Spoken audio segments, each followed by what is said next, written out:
Alahady 10 ny volana Oktobra taona 2024. Alahady indrindra ry havana hibanjinana ny lohahevitra manao hoe miorena ao amin'ny tompo amin'ny fanasany. Alahady indrindra ihany koa iarahantsika vahoakan'Andriamanitra avy ao amin'ny FJKM Ambavahadimitafo sy ny FJKM Isoavina Fiorenana miombom-bavaka miompo-po amam-panahy amin'ity andro anio ity. Ity ampiandohana ry hava ialantsiny indrindra ny mpitandrina satria tsy maintsy nandeha namonjy ny fivorian'ny faritra eny amin'ny FJKM Ambato firaisana. Na izany ary dia tsy maintsy manome voninahitra an'Andriamanitra isika satria izy ny tompony aina, izy ihany koa ny tompony fanahintsika. Ka noho izany, ho an'izay rehetra malala an'Andriamanitra sady voantso no masina, ho aminareo anie ny fahasoavana sy ny fiadanana avy amin'Andriamanitra ray sy Jesosy Kristy tompontsika. Amen. Andehantsika hisaotra sidera ary ankalaza sy amin'ny voninahitra an'Andriamanitra mitsangana ny fiangonana. Aoka hivelatra eo masitsika ny salamo 730. Salamo 730. Ho fiderana sy fisaorana an'Andriamanitra. Ao aorianan'izany dia iarahantsika miredina ny sira 820 ny 1 sy ny 2 ary ny 3. 820 sy 200 ny 1 ny 2 ary ny 3. Vakitsika amin'ny anaran'ny Tompo manao hoe: endre tsara sady mahafinaritra raha mimpirahalahy no miray ara-monina, tahaka ny diloilo tsara amin'ny loha dia mitsororoka amin'ny somotra Araona, tsy ny somotra Araona, izay mitsororoka amin'ny orana kanjo, tahaka ny ando ny hormone izay milatsaka amin'ny tendrombohitra ziona, fa voadidin'i Jehovah ho eo amin'ny fiteniny dia ny fiainany mandrakizay. Amen.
Mivavaka isika tompoko. misaotranao mideranao, makalazanao Andriamanitra ray zanaka fanahy masina noho ny fitahian-dehibe nataonao tamin'ny fiangonana rotonta ny FJKM Ambavahadimitafo sy ny FJKM Isoavina Fiorenana izay miara-miompom-po amam-panahy ankehitriny amin'izao tempolo masina indrindra izao. Misaotranao Tompo noho ny fitantananao ka nahatotosan'ny asa izay nototosaina tamin'ny efatrandro voalohany iny. Ary misaotranao ihany koa satria ianao Jesosy no mitantana ny mpanomponao ka nahatonga soamatsara aty amin'itony toerana sy vohitra itony. Mankalaza sy manome voninahitra tamin'izay Andriamanitra satria lehibe ny fitiavanao, lehibe ny famindramponao, ary apetraka aminao kosa ny fiainany fiangonana rotonta mba ho tena fiangonana miara-mandroso tokoa eo amin'ny fanomponanao. Koa ny fotoana rehetra atao eto anio dia apetraka eo ambany fitahinao. Ianao Jesosy no mandidy, ianao no manapaka, ary indrindra ianao no manafaka anay amin'ny zavatra rehetra izay mangejana. Tononona sy angatahana amin'ny anaranao Jesosy zany vavaka izany. Saotra Tompo, amen. Mipetraka ny fiangonana.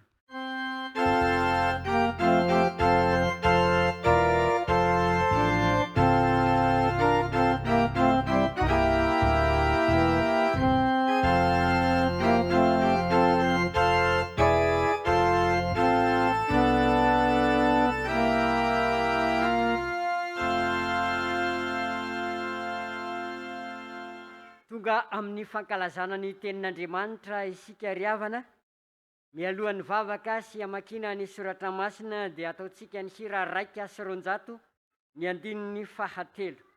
Hira raika sy roanjato amin'ny firana FJKM ny andininy fahatelo. Rehefa vita izany dia hitsangana ireo tompon'anjara hivavaka sy hamaky ny soratra masina.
Miaraka hivavaka isika Tompo. Ry Tompo Andriamanitra io, tsy mitsahatra ny misaotra sy midera ny anaranao izahay. Saotranao izahay ny amin'izao fotoana omenao anay izao izay ahafahanay mamaky sy miaino ny teninao ary mandray ny hafatra avy aminao. Ko mangataka izahay ny fanahy masinao hirotsaka aminay tsirairay avy izao Tompo, ka tsy haheno afa-tsy izay teninao izahay, ary mba ho tany lonaka ka hiaina amin'izany teninao izany mandritra ny andro izay mbola omenao anay. Mitenenako Tompo fa miaino anao izay mpanomponao. Amin'ny anaranao irery ihany no anaovanay izany vavaka izany. Amen.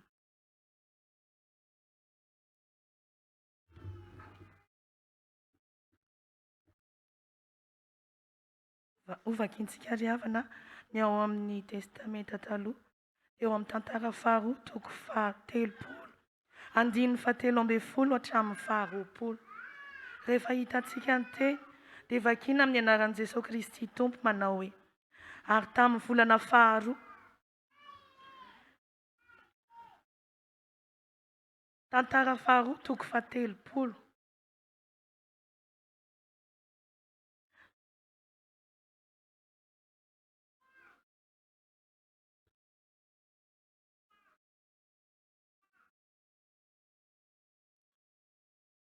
andiny fahatelo amby folo hatramin'ny faharoapolo.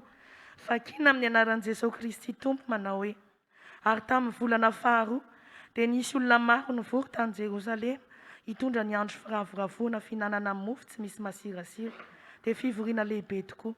Ary nitsangana izy dia nandrava ireo alitara tany Jerosalema. Ary ny alitara fandohana didin-kazomanitra rehetra dia noravany koa ka nariany tany amin'ny lohasandrika Jona. Dia namono ny Pasika izy tamin'ny andro faharoa ary menatra ny mpisorona sy ny Levita dia nanamasina ny tenany ka nampiditra amin'ny fanatitra hodorana ao an-tranon'i Jehovah. Ary nitsangana teo amin'ny fitoerany tahaka ny fanao izy araka ny lalàn'i Mosesy lehilahin'Andriamanitra, ary ny mpisorona nanompo ny rà izay teny an-tanan'ny Levita.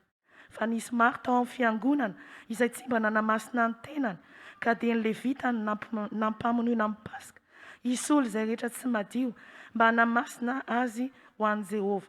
Fa nisy olona betsaka dia maro avy tamin'ny Efraima sy ny Manase sy ny Isakara ary ny Zebolona no tsy mba nanadio ny tenany kanefa nihinana ny Pasika ihany izy, fa tsy araka izay voasoratra. Ary Ezekia nivavaka ho an'ireny ka nanao hoe: Jehovah tsara ô, mamela izay revitra efa nampiomana ny foana hitady an'Andriamanitra, dia Jehovah Andriamanitra ny razana. Jehovah na dia tsy madio araka ny fahadiovan'ny fitoerana masina azy izy, ary Jehovah ny hainao an'i Ezekia ka nahasitrana ny olona.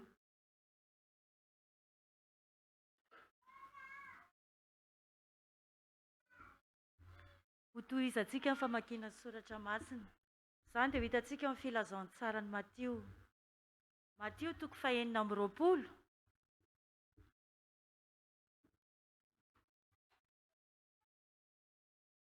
Matio toko fahaenina amby roapolo, dia andininy fahaenina amby roapolo ka hatramin'ny fahasivy amby roapolo.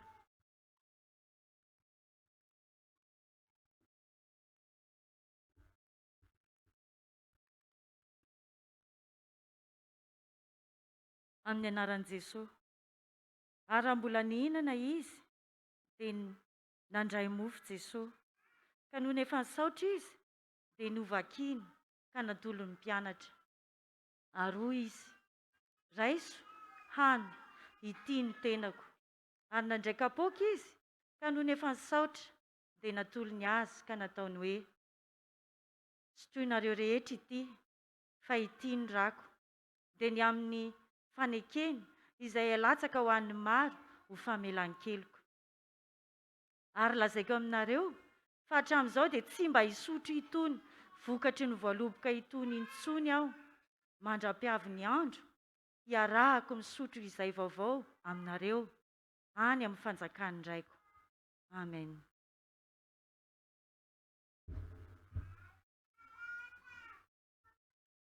Asan'ny apôstôly toko faharoa, andininy faha-raika amby efapolo hatramin'ny fahafito amby efapolo.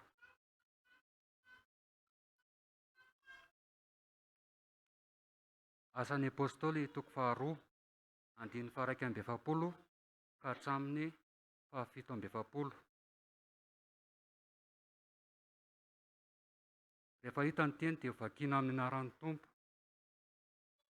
Ary izay nandray tsara ny teniny dia natao batisa, ary tokony ho 3 arivo no olona vao nanampy ho isany tamin'izany andro izany. Ary izy ireo maharitra tamin'ny fampianaran'ny apôstôly sy ny fiombonana sy ny famakiana ny mofo ary ny fivavahana. Dia raiky tahotra ny olona rehetra teo aminy, ary fahagagana sy famantarana maro no nataon'ny apôstôly. Ary izay rehetra mino dia ny ray toerana, sady ny ombonany avokoa ny fananany rehetra. Ary namidy ny tanina sy ny fananany ka nozarainy tamin'izay rehetra arak'izay nilainy avy. Ary dia niraisaina isan'andro izy ka nazotona teo an-kianjan'ny tempoly, ary namaky mofo tao an-trano ka nihinan-kanina tamin'ny fifaliana sy ny fahatsoram-po. Nidiran'Andriamanitra sady nahita fity tamin'ny vahoaka rehetra. Ary ny olombondrena dia nanampian'ny Tompo isan'andro isan'ireo. Tapitra hatreo ny famakiana ny soratra masina. Ray masina manamasinana amin'ny fahamarinana, ny teninao amin'ny fahamarinana. Amen.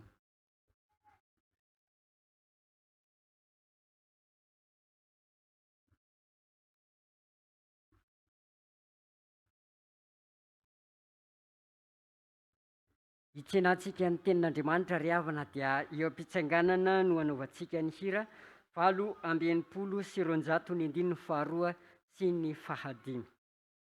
Tsangana ny fiangonana.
Araha parlaina soavina ny tompo mombanao. Zany fiaraban'ny anjely zany ry havako. No tenin'Andriamanitra ifampiarabantsika. No tahin'ny tompo mahatratra ty fotoana sarobidy loatra eo amin'ny tompo sy ny fiainan'ny fiangonana. Sarobidy satria manasantsika ny tompo eto anivontsika izy. Sarobidy satria hafahoananiny sika indrindra amin'ny alalan'ny teniny. Toy zany mahafaly sy maharavo atsika ka ifampiarabantsika no tahin'ny tompo.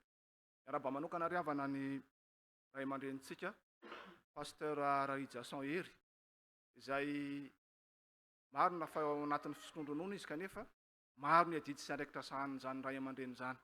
Nataony zava-dehibe ny fiambonana amintsika, ny fitariana atsika kararany sitsy loatra ray aman-dreny. Na dia mbola isy ary zay fiarabananao sy firaretsoanao dia miaraba anao ary misaotra anao sahady amin'ny fiarah-miasa ny tompo tokoa ny ombanao sy ny ankonanao. Fa miaraba manokana ihany koa ry havako antsika rehetra eto Isoavina Fiorenana. Manomboka amin'ny mpitandrina amin'ny vady sy ny zanany zany, ny biraon'ny fiangonana, ny diakônina, ny loholona, ny mpandray ny fanasan'ny tompo, ny fiangonana manontolo hatramin'ny zanakabelezana. Miaraba anareo zay ry havako satria tafahoana soamatsara eto isika. Efa ela ny kasantsika isaorana amin'ny tompo ny fiaonana dia miraro ny fiadana amin'ny tompo aminareo mandrakariva. Indrindra atao para-pilazana kanefa tsy ny kely indrindra. Isika avy any Ambavahadimitafo. Lalana lavidavitra ihany iny. Misy ny fiakarana, misy ny fidinana, misy ny lavaka, misy ny tsy lavaka, kanefa na eo ary zany rehetrarehetra zany. Tonga maro sika tahaka an'izao. Tompo ny ombantsika rehetra, ampahiry antsika ry havana fa tahaka an'izao le asa nataon'ny tompo. Ary zao ataontsika izao no antom-pisin'ny fiangonana ny toron'ny filazantsara ampahiry ny rahalahy. Dia miaraba antsika rehetra ihany koa raha soantsika ary mampita ny fiarabana sy ny firaretsoa ataon'ny havantsika rehetra izay mivavaka any tanàna ihany koa ry havana. Satria ny fanendra tamin'izy ireny izay teny an-dalana mampimangy amintsika rehetra hono dia mivavaka antsika izy fa zareo koa any dia manatanteraka fanampivavahana miombona amintsika amin'izao oro izao. Dia mifampiarapitsika ry havana. Mifanahin'ny tompo mandrakarivany hitoetra amintsika azahoantsika fampahirezana indrindra amin'ny teniny. Ny tenin'Andriamanitra ry havako izay ifampahirezantsika. Tsy mampitovy ny asan'ny fiangonana amin'ny fanatanjahantena akory fa amin'ny fanatanjahantena moa dia misy ny atao hoe fanintsanana dia misy ny atao hoe final. Dia raha Tafika Masina ny resahantsika izany ry havana dia tonga ao amin'ny finalintsika Famaranana ankehitriny. Saingy ny amboara tsy atolotra an'io fa any amin'ny fiavian'i Jesosy any amin'ny rahon'ny lanitra, amin'ilay fampakaram-bady ny zanak'o. ny fanahy ny tompony ariavana mba antsika fa amin'izao fotoam-pamaranana zao. Ny afatr'Andriamanitra tiany mba hiaina antsika sy veloma antsika, ahatonga antsika fiangonana rotonta tena hiara-mandroso tokoa, hiara-mandroso hifampahery ho any amin'ny fanjakan'Andriamanitra. Dia atao amin'ny bokin'ny tantara faharoa toko fahatelopolo. Tantara faharoa toko fahatelopolo, ny andininy fahatelo ambin'ny folo ka hatramin'ny andininy faharoapolo. Tantara faharoa toko fahatelopolo, ny andininy fahatelo ambin'ny folo ka hatramin'ny andininy faharoapolo. Araky ny fahitan'ny mpandinika ariavako, dia tena anisan'ny miavaka loatra isika tatsinanana ao anatin'izany sika malagasy, ao anatin'izany koa ny firenena jiosy. Mampiavaka antsika dia zao: na inona fahasairana, na inona tsy fahatanterahana, dia tsy mba ataontsika ambany zavatra mihitsy ny fotoan-dehibe, fotoam-pankalazana, ny fanaovana fety aman-danonana. Ninona tsy fananana, ninona tsy fahatanterahana, ny fety ihany amin'ny raha malagasy, tsy ataontsika ambany zavatra zany. Tonga ny fetim-pirenena, tonga ny krismasy, tonga ny karazana fety maro samihafa, fa na eo ara-ny fahasaranana, ary na eo koa ara-sanatren'izany ny aretina, tsy mba ataon'ny tatsinanana ambany zavatra zany fanaovana fety sy fahakalazana zany. Ka ny tsirairay avy dia samy manao izay mety, ary indraindray raha malasa ny eritreritra riavana fa misy manao mihoatra noho ny mety mihitsy ary, mihoatra noho izay ananany no ataony rehefa amin'ireny taon-dehibe ireny. Dia tonga amin'ilay vazovazo manao hoe andro ray io ka dia tsy ara-ase olona ny tsy fananana sy ny fahasairana, fa mba andro ray sy fotoanan-dehibe dia samy miezaka daholo ny rehetra manao izay mety. Dia mba tahaka antsika koa riavana ny zanak'Israely, tahaka antsika koa ny jiosy, na toy inona zavatsarotra izay nolalovan'izy ireo, dia nataony zava-dehibe foana ny fanajana sy ny fankalazana ny fitandremana ireny andro firavoravoana maro samihafa ireny. Dia fotsiny izy ireo noho ny amin'ny anton-javatra sy noho ny antony fanenjehana azy ireo, dia tsy afaka miaraka izy manatanteraka an'izany. Indray izy ireo any am-pielezana izy no manao izany. Fa isaorana ny tompo riavana, fa amin'izao tenin'Andriamanitra ifampahaizantsika izao, dia tafavory ao Jerosalema ny foko teo amin'ny zanak'Israely. Ilay fanjakana roa izay mivaky dia ny fanasa ho hiara-kalaza, hiara-hitandrina ny Paska izany. Ny mpanjaka Ezekia mihitsy riavana, izay lehibe teo amin'ny fanjakana, izay mpanjaka miavaka loatra tamin'ireo mpanjaka satria tena natahotra an'Andriamanitra izy. Zany mpanjaka Ezekia zany riavana no nanentana ny vahoakany amin'izany fotoan-dehibe izany, dia ny fitandremana ny Paska. Ary tsy nanentana ny vahoakany teo Joda ihany izy, fa nantsony mihitsy ireo rahalahy tany avaratra mba hiara-kalaza aminy an'izany Paska zany tao Jerosalema. Ka na inona izay mety fivakisan'ny fanjakana riavana, dia tsy nanakana ny mpanjaka Ezekia zany, fa nantsony, nasainy ny foko rahalahiny rehetra mba hiara-kalaza, hiara-hitandrina izany fotoan-dehibe izany. Tsy mandeha ho azy anefa riavana ny fitandremana ny fotoan-dehibe ireny teo amin'ny jiosy. Tsy mandeha ho azy ny fitandremana ny Paska, fa tsy maintsy misy fiomanana izay tsy maintsy tanterahana zany. Telo lehibe riavana ny fiomanana eto, izay nanentana ny Ezekia rehefa nitarihan'ny fanahin'Andriamanitra izy, na tsy aro ny lalàn'ny Mosesy izy. Dia voalohany indrindra tamin'ireny dingany ireny dia zao: nentany ny vahoaka hanadio ny tenany sy ny manodidina azy.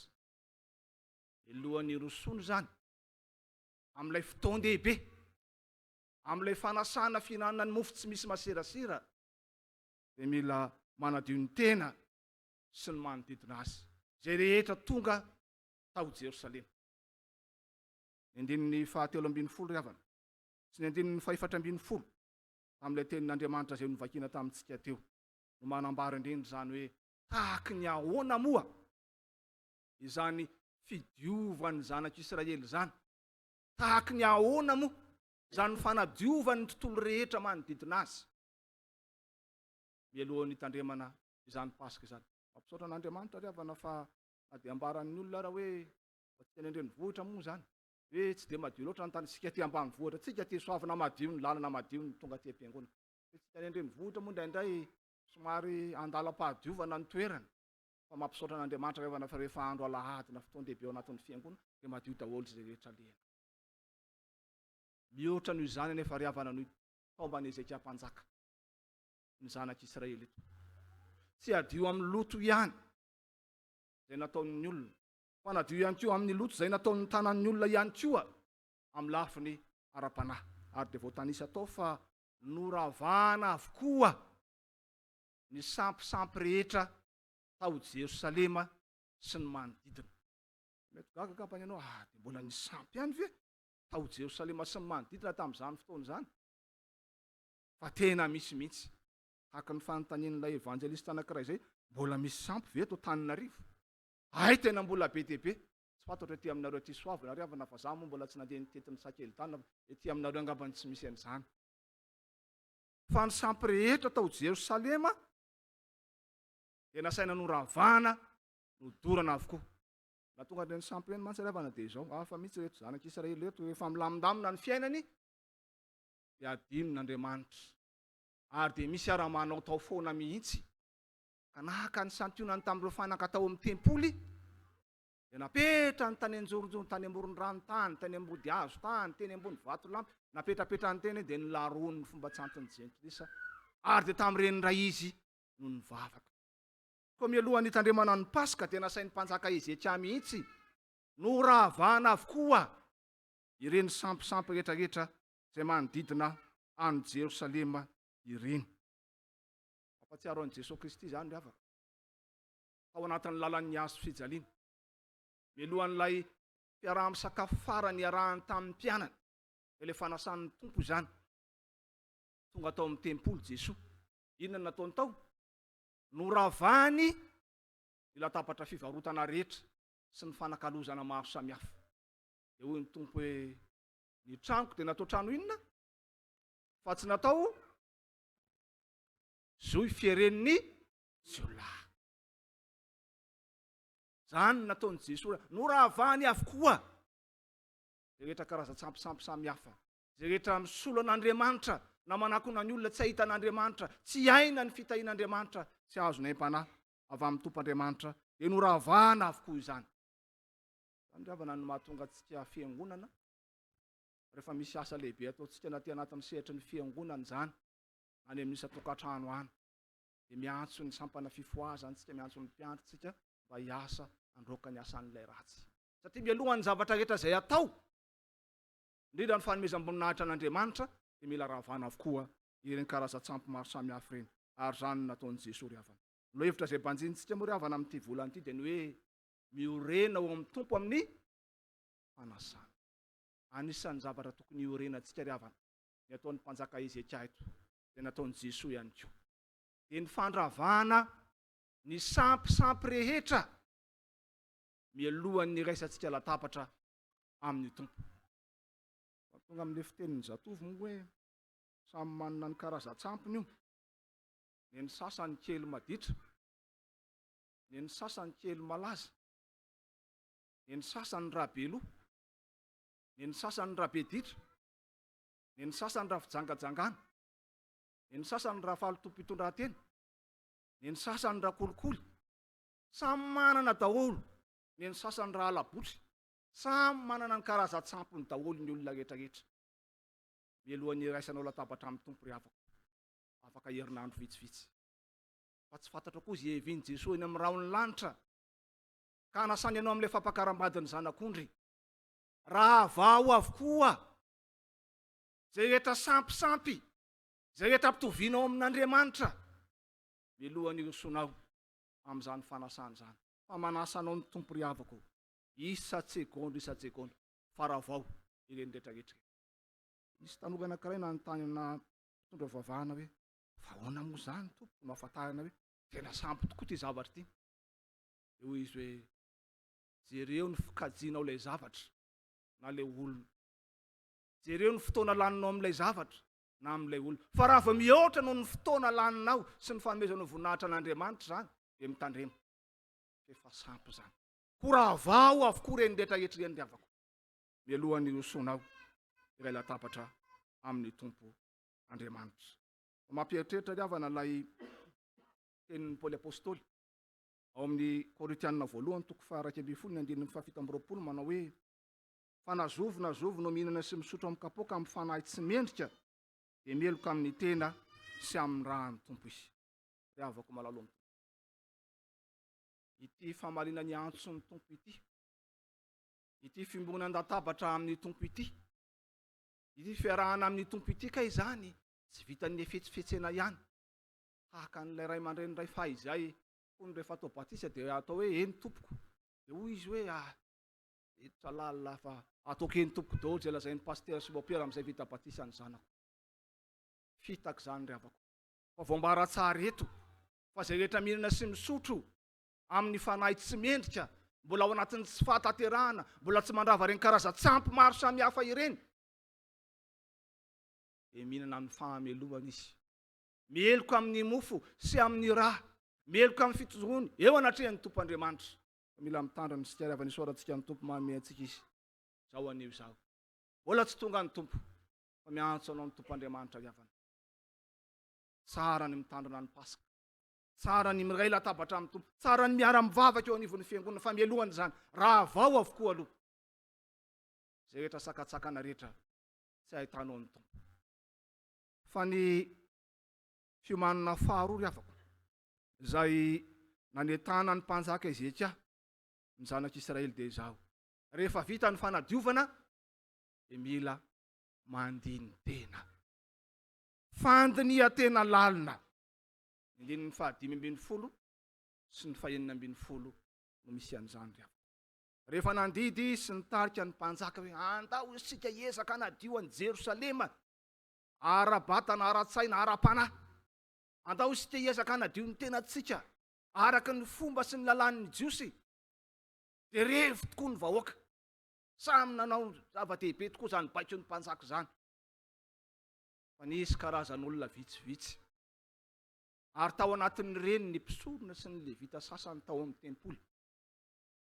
Zay ny raikiraiky, ny tavozavoza tamin'ny fiomanana amin'ny fitandremana ny Pasika.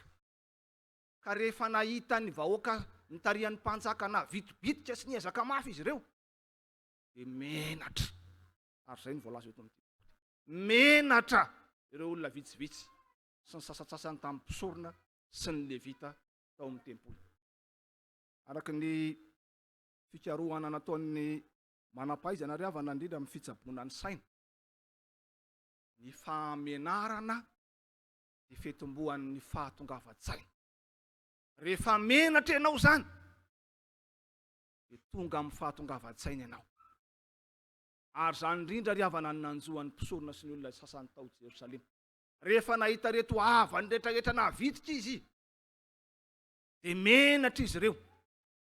Ary ny fahamenarana tao aminy dia natonga azy nandiny teny ka nanonitra ny tsy fahatanterahana ady. Zany natonga ny mpisorona sy ny levita nihetsiketsika tokoa, nanao zay tokony atao tao amin'ny tempoly, niezaka nanadio ny tenany ihany koa rehefa nahita nataon'ny vahoaka. Indray riavana ao amin'ny fiainana andavanandro tokoa tsika rehefa mahita an'ireny havantsika mihetsiketsika sy manao zava-dehibe eo amin'ny fiarahamonina, ireo anivon'ny fiangonana ireny, dia tsy vitsy ny tonga amin'ny fialona. Ty zako iny mba miseho manao tahaka an'izao, tsy fahafiriny akoriko.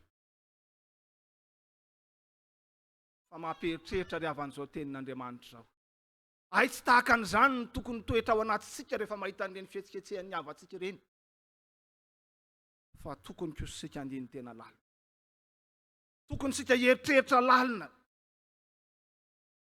Asa riavako zay tao an-tsaintsika avy any Ambavahadimitafo rehefa nahita ny havantsika taty Isoavina Fiorenana. Asa koa zay tao an-tsaintsika taty Isoavina Fiorenana rehefa nahita ny fiaviny avy any Ambavahadimitafo.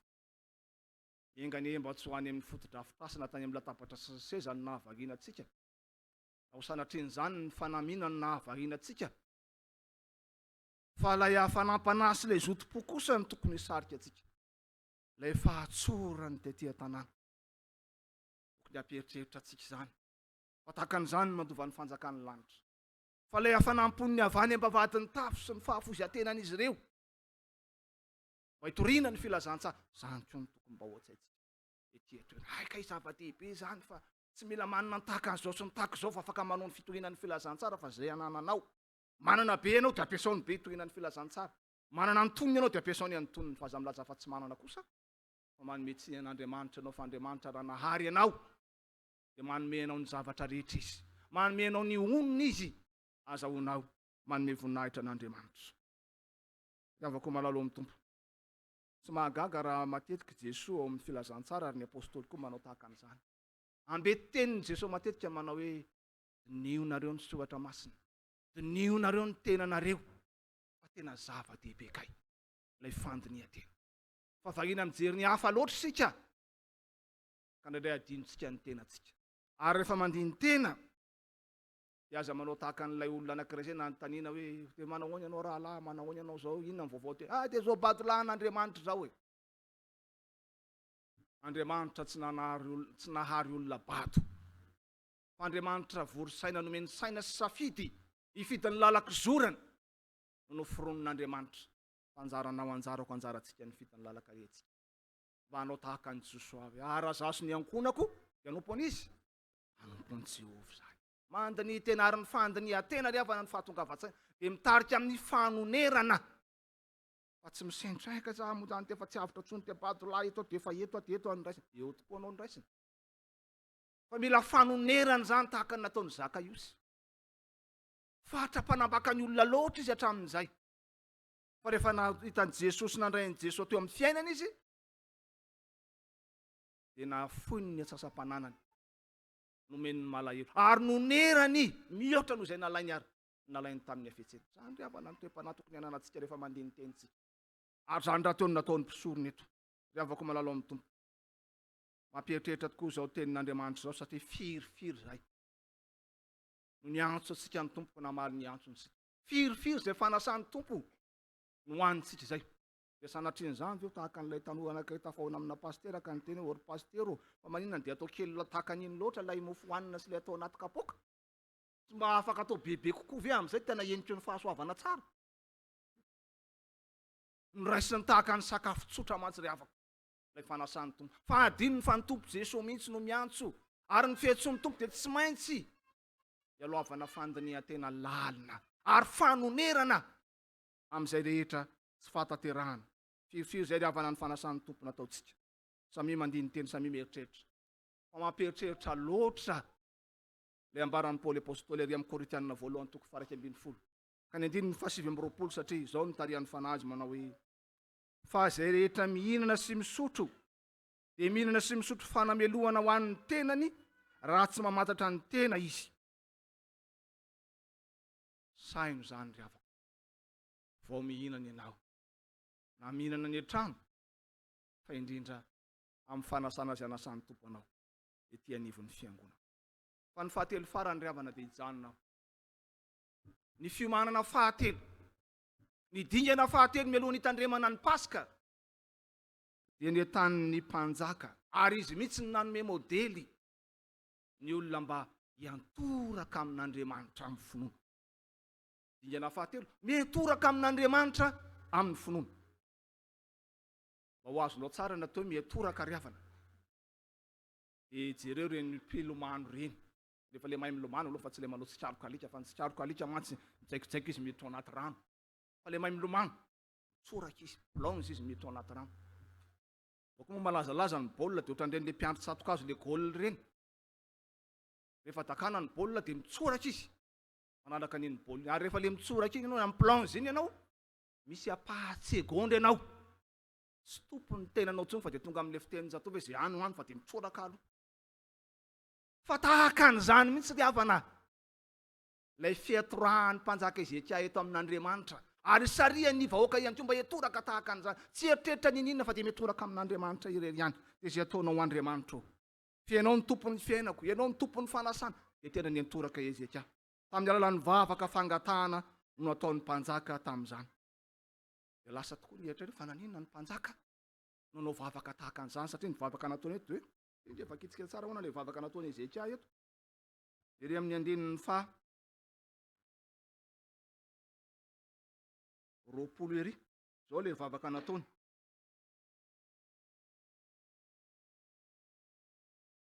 Indeny ary nisy olona betsaka maro avy any Efrima sy Manase, Isakara sy Zebolona no tsy mba nanadio ny tenany kanefa ninona ny pasika ihany izy. Ezekia nivavaka ho an'ireny ka nanao hoe Jehovah tsara mamelahy. Inona moa riavana ny zavatra nitranga? Ny zavatra nitranga dia izao: ny ombony ray mandro ny tsy ny ray mifo. Rehefa manasa ny mpanjaka Ezekia tokava daholo eto Jerosalema, nisy ny teo akaiky, nisy ny tavy lavitra, nisy ny tonga lobe tahaka ny Tafika maso, nisy efa tonga tamin'ny Larobia, nisy tonga tamin'ny Zoma, nisy ny tonga tamin'ny Sabotsy, nisy ny tonga amin'ny fotoana samihafa izay hatongavana. Fa ny Jiosy rehefa tena sarotiny mihitsy amin'ny lalàn'ny fidiovana, satria farafakely ny ao anatin'ny herinandro mitandremana, nisy anefa 4 andro monja ho tonga melohan'izany, misy 3 andro.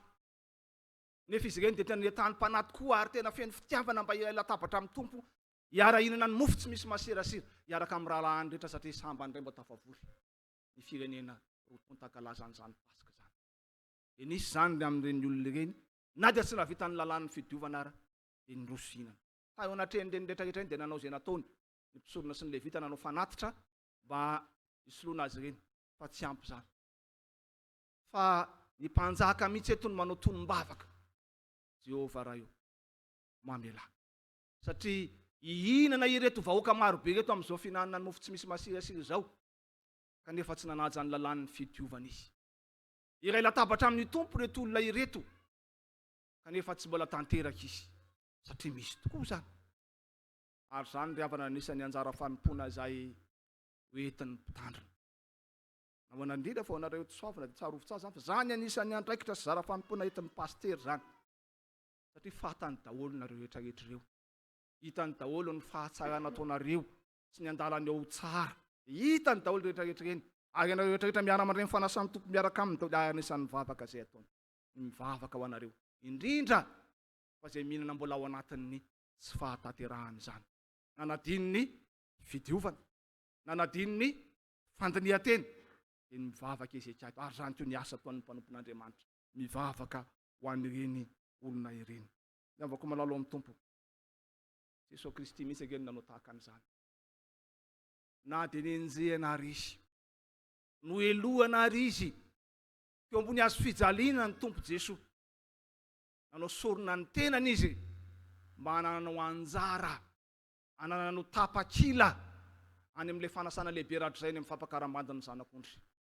Hitany eo ambony hazo fijaliana nefa tsy fahatanterahany olona indrindra fa ny namono azy. Inona nataon'ny Tompo? Raha io mamelany ny elony, fa tsy fatan'izay ihany. Zany lay vavaka fiatorahana amin'Andriamanitra ry havana, mahita ny tsy fahatanterahany ny hafa kanefa miray latabatra amin'ny Tompo. Ny mpanjaka eto ry havana tsy nanao hoe ianao miala eo amin'ny latabatra ianao fa tsy nahatanteraka ny lalàna, ianao miala ianao fa tsy nahavita an'izao fidiovana izao. Tsy nanao an'izany, fa ny mivavaka no nataony. Ary dia fianarana ho antsika rehetra ihany tokoa zany ry havana. Hiatrika ny fanasan'ny Tompo sika, aza adiny ny mivavaka, fa anisan'ny zavatra tsy tatsika ray aman-dreny, ary rariny loatra raha hibetesantsika ny zanatsika, lay mihinam-bary tsy mivavaka. Indrindra fa rehefa matsiro ny laoka, misy manadiny ny mivavaka. Indrindra fa rehefa le reraka be avy any an-tsaha iny, misy mihinam-bary tsy mivavaka, dia betiny ray aman-dreny. Tsarovy zany famelohany ny ombonana amin'ny Tompo, zava-dehibe ny fiatorahana amin'Andriamanitra, melohan'ny sakafo, melohan'ny fanasan'ny Tompo, melohan'ny anasan'ny Tompo antsika ho any amin'ny fampakaram-bandiny ny zanak'ondry. Zava-dehibe ny fifandraisana amin'ny Tompo amin'ny alalan'ny fivavahana. Tsy vavaka ho an'ny tenanao ihany, fa indrindra vavaka ho an'ny rala. Ary zany ilay Salamo 3:30 izay nivakiana tamintsika teo, izay maneho indrindra ny fiombonana, fiarahan'ny mpirahalahy, miara-mankalaza an'Andriamanitra, miara-mifaly, miara-mihinana, manome voninahitra ny Tompo. Zava-dehibe ny fifampivavahantsika reo. Na isika avy any Ambavahadimitafo, zava-dehibe ny fivavahantsika an'ireto avantsika, avy eto Isoavina Fiorenana reto. Na ianareo Isoavina Fiorenana, tena zava-dehibe aminay ny fivavahanareo anay. Na ianareo any amin'ny isan-tokantrano any, tena zava-dehibe aminay ny fifampivavahantsika. Fa izany mbola toy an'izao asa masina ny antsoin'ny Tompo antsika izao. ry havako manalo amin'ny tompo. Anisan'ny ambetentsika ry havako. Rehefa misy fiaraha-misakafo anivon'ny fiangonana sy ny samy, andao anao agape. Tena tsara ny agape, fa taddio tsara fa ny maha-agape ny agape. Nisy ny fifaliana, nisy ny fifankatiavana amin'ilay fiarahana misakafo, dia ny fiatorahantsika amin'ny Tompo Andriamanitra. Maheho nivontsika ny Tompo Andriamanitra fa na sakafo mafilotra arany eo. Rehefa tsy eo ny Tompo Jesosy dia zava-poana ihany zany fanasana izany. Ho aza donoina ry havana. Atao fahazarana ny mety oraka amin'ny Tompo amin'ny fiainanao manontolo. Fa indrindra mialohan'ny rosoanao amin'ny fanasana masina iantsony anao. Farany ry havana dia zao tianao Jesosy. Manasa anao izy. Miinvite anao izy amin'ny fiaraha-mivavaka ety anivon'ny fiangonana. Manasa anao izy amin'ny firaisana latabatra aminy isaky ny misy fanasan'ny Tompo. Fa efa manasa anao sahady izy zay anio. Ary efa manoana plasy rezerve eo anao izy any amin'ilay fampakaram-badiny zanakony tsy misy dilema rahatry zay. Any amin'ny fanjakan'ny lanitra. Miomana ianao, mivonona ianao fa tsy fantatrao ny ora sy ny fotoana. Evin'ny Jesosy amin'ny rahony lanitra anasanao amin'izany. Fa mialohan'izany rehetrarehetra zany, diovy ny tenanao sy ny manodidina anao. Dinio ny tenanao na mitoetra tsara amin'ny finoana ianao na tsia. Fa indrindra mivavaha mandrakariva ka aza mitsahatra. Eo an'Andriamanitra ny voninahitra fanifanainy kosa ombanao hanomana anao isan'andro. Fa tsy anio ihany ny tompony manasa. Mandrapatonga ny fahataperan'izao tontolo izao tianao Jesosy. Ary manasa anao izy. Na inona tsy fahataperanao. Ho azy any ny voninahitra. Amen.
Ivavaka isika tompoko.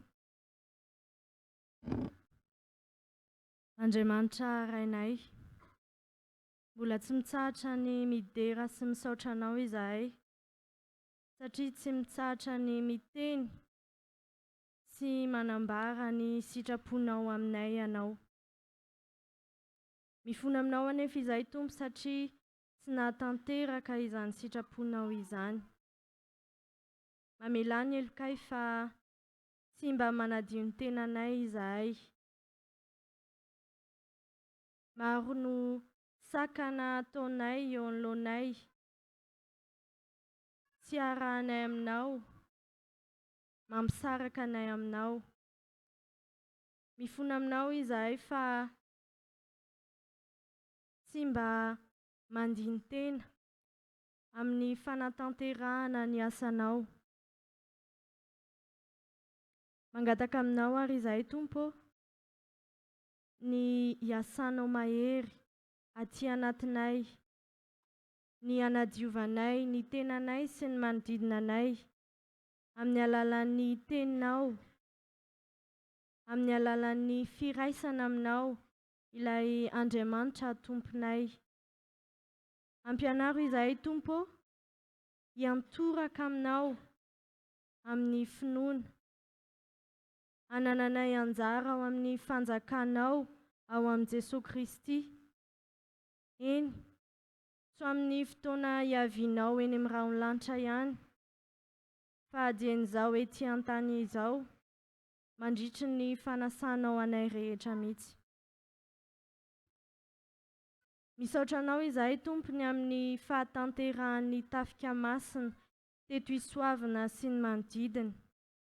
Misaotra anao izahay ny amin'ny fandaminana rehetra, ny amin'ny fitantananao ny fiainan'ny tsirairay avy nahatanterahana izao fotoana izao. Misaotra anao izahay ny amin'ny vokatra nomenao.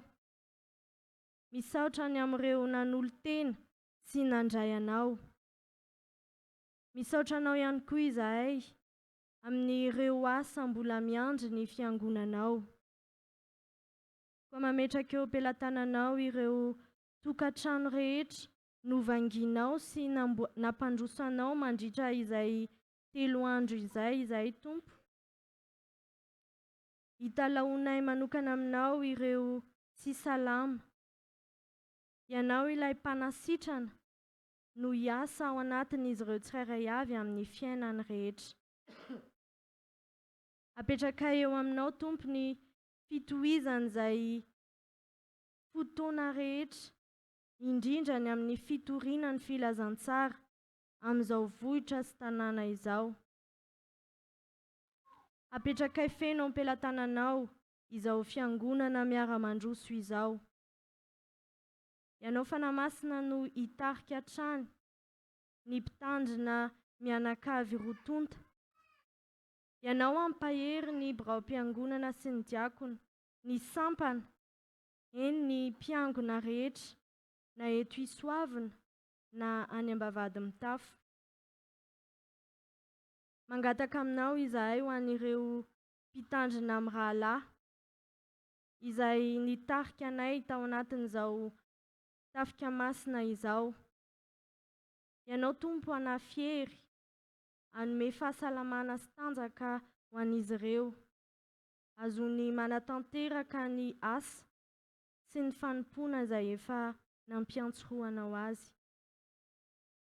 Ankehitriny ihany koa izahay dia mangataka ho an'ny fiangonan'i Jesosy Kristy eto Madagasikara. Ampio ary tahio manokana ireo mpitondranay, jereo manokana ny fiangonanao. Tario hijoro vavolombelonao eo anivon'ny fiarahamonina, eto anivon'ny firenena, eny manerana izao tontolo izao mihitsy. Ianao ihany koa Tompo mahita ny firenenay izay ato anatin'ny fahantrana lalina. Ianao hitarika anay, hitarika ny mpitondranay, hiasa amin'ny vahoakanao, ny vahoaka malagasy, ahatonga anay hitodika sy hifikotra aminao. Maro ihany koa Tompo ny tianay angatahana. Eny isaorana anao noho ny soa sesehena nataonao teo amin'ny fiainanay. Koa mianohy izao vavaka mangina izao.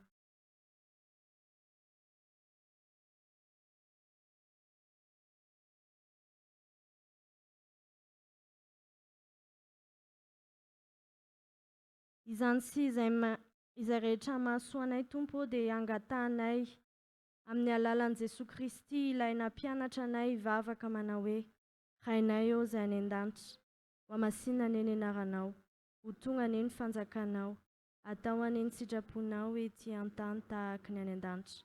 Omeo anay an'io izay nasaza ao anay, ary mamelany elokay tahaka namelanay izay meloka taminay. Ary izay mitondra anay amin'ny fankapanahy, fa manafahanay amin'ny ratsy. Anao ny fanjakana sy ny hery, ary ny voninahitra mandrakizay. Amen.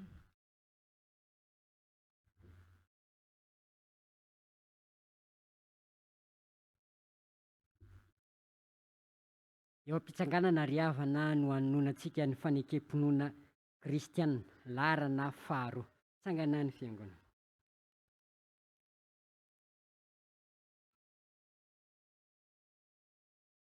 Amin'ny anaran'ny Tompo manao hoe: isika mino an'Andriamanitra ray, ray tompo anao ny lanitra sy ny tany, ary ny zavatra rehetra na ny hita na ny tsy hita, any Jesosy Kristy Tompo iray, zanak'ilay tokan'Andriamanitra, tanteraka ny talohan'izao rehetra izao, mazava avy amin'ny mazava, Andriamanitra tokoa avy amin'Andriamanitra, nateraka fa tsy natao, miray amiray amin'ny zavatra rehetra, izy olombelona, famonjena antsika, andanitra izy, ary teo tamin'ny hazo fijaliana,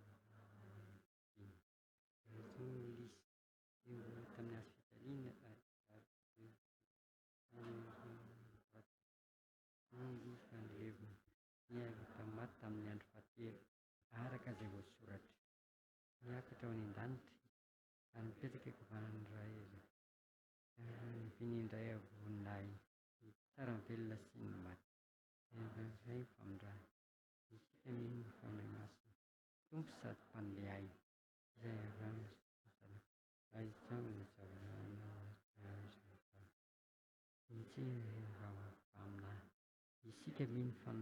ray masina,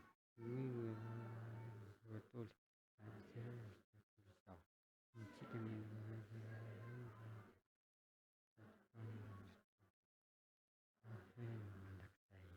Amen. Mipetraka ny fiangonana.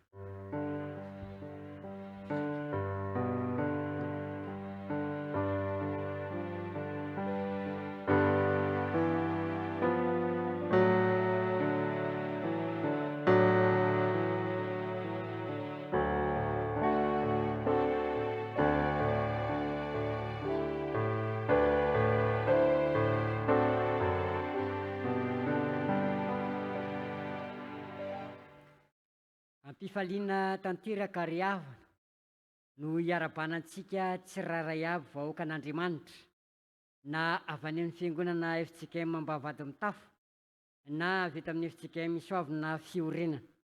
Ny Tompo tokoa no nitantana antsika, nivimbina antsika, ka nahatratrara antsika azy ity andro lehibe ity, izay andro indrindra iarahantsika mivavaka sy miompom-po amam-panahy amin'izao toerana izao.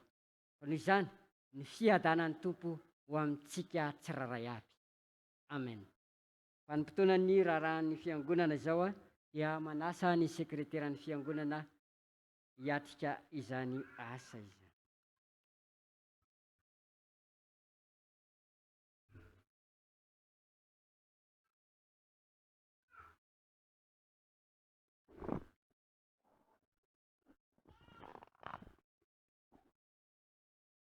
Dia mbola ampitombona amintsika ny hery havana, fahasoavana sy ny fiadanana avy amin'Andriamanitra ray izy Jesosy Kristy, Tompo sy mpamonjy antsika.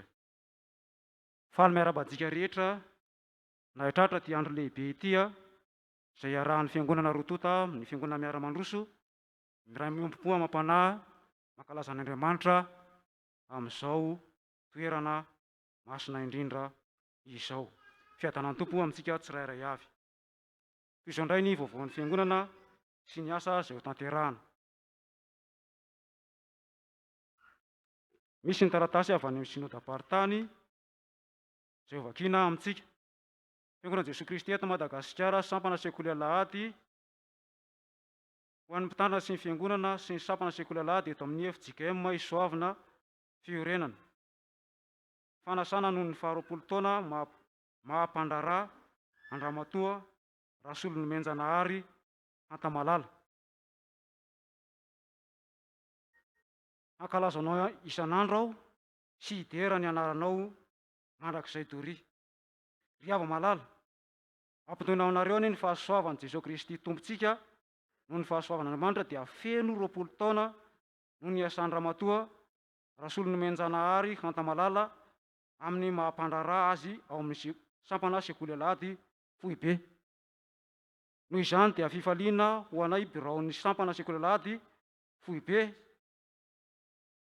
ny komitin'ny fankalazana ny 20 taona no miantso sy manasa antsika rehetra sampana sekoly alahady hiara-ame voninahitra an'Andriamanitra amin'ny asabotsy 9 Oktobra taona 2024 ao amin'ny FJKM Isotry Fitiavana manomboka amin'ny 7 maraina.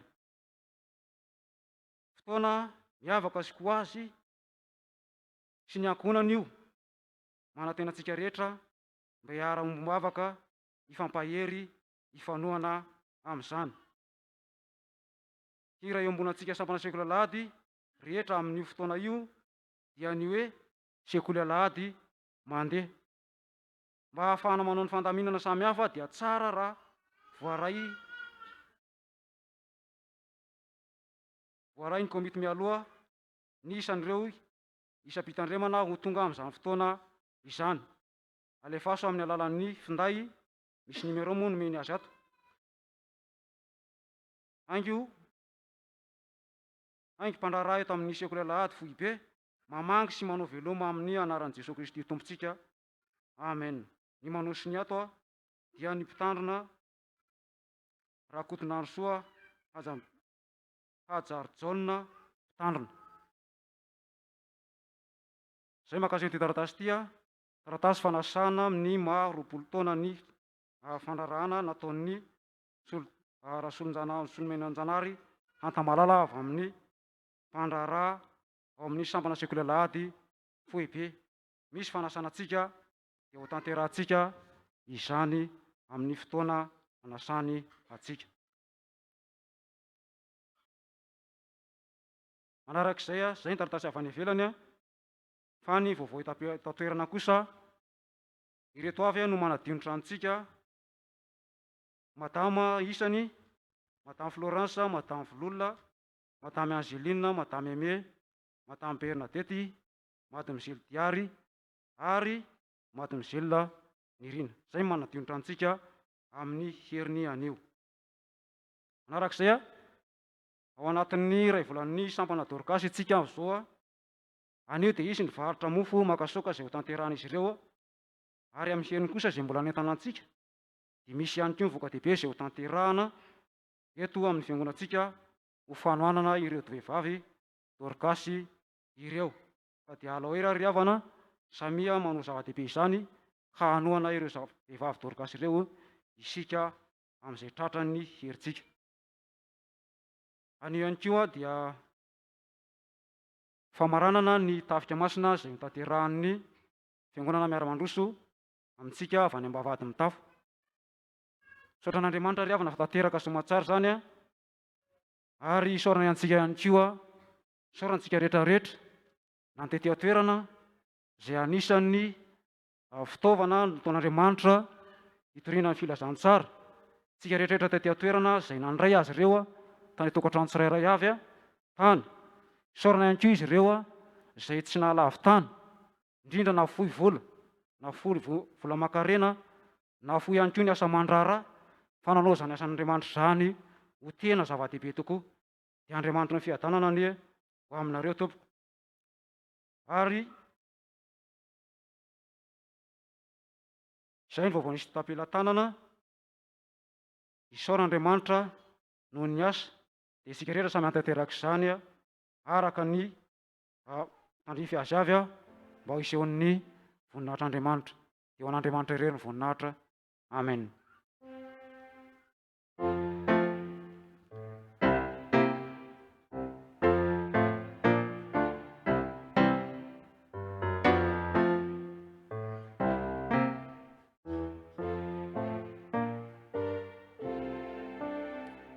Satra ny mpitantsoratra napita izay vaovao zay fa mamela ry havana raha ijory sy teny aminareo ankehitriny. Voalohany indrindra dia misaotra an'Andriamanitra lehibe sika noho ny fahatanterahany fotoana andritra an'izay efatr'andro izay. Misaotra an'Andriamanitra satria notahiny reto mpanompony reto izay avy any amin'ny FJKM Ambavahadimitafo izay taritin'ny ray aman-dreny mpitandrina. Misaotra anareo lehibe satria Andriamanitra mihitsy no maniraka anareo amin'ny asa izay tanterahanareo ety amin'ny fiangonana FJKM Isoavina Fiorenana. Tsaroanareo hoe misy adidy tsy maintsy atao ety kanefa tsy nitandrovanareo aina vola aman-karena, indrindra ihany koa tena nahafoizanareo ny zava-tsoa rehetra izay tonga tety amin'itony fiangonana itony. Ny fiadanan'ny tompo tokoa ho aminareo mandrakariva. Andehantsika fiangonana FJKM Isoavina Fiorenana kosa andeha hitsangana hiarahaba sy kopakopaka azy ireo.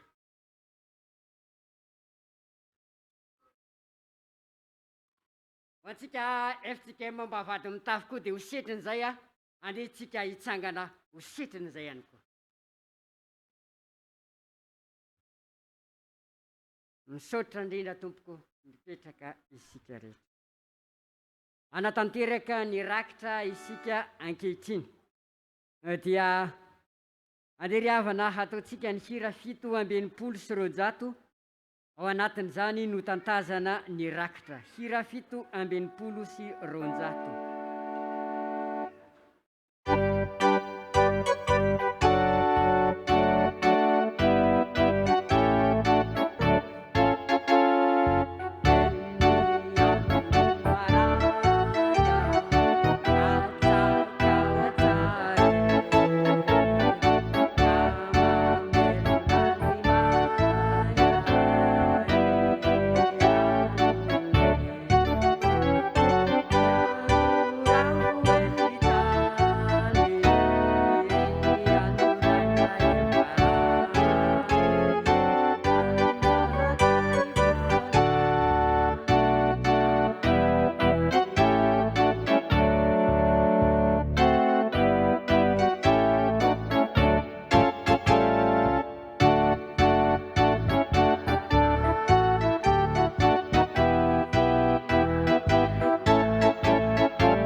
atsika amin'ny 7 sy 300 ny hira karaka ny fahavitan'ny rakitra no hijanona ny hira 7 sy 300.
No ataontsika ho fanolorana ny fanafika mitsangana ny fiainana.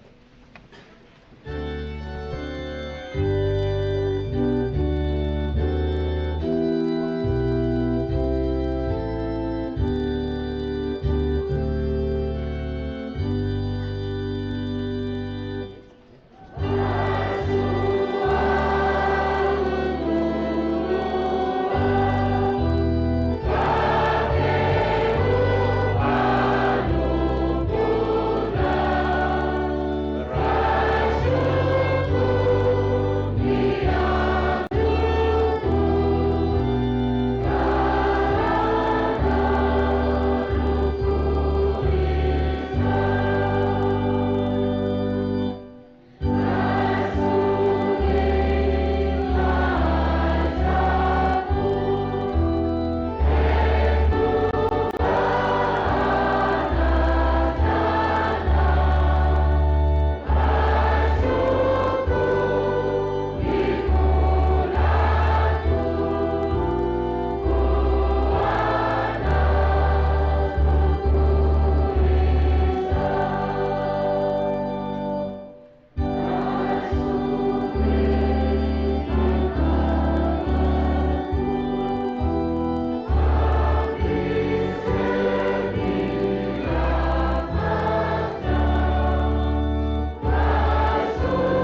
tonga amin'ny asa olombelona isika izao ry havana.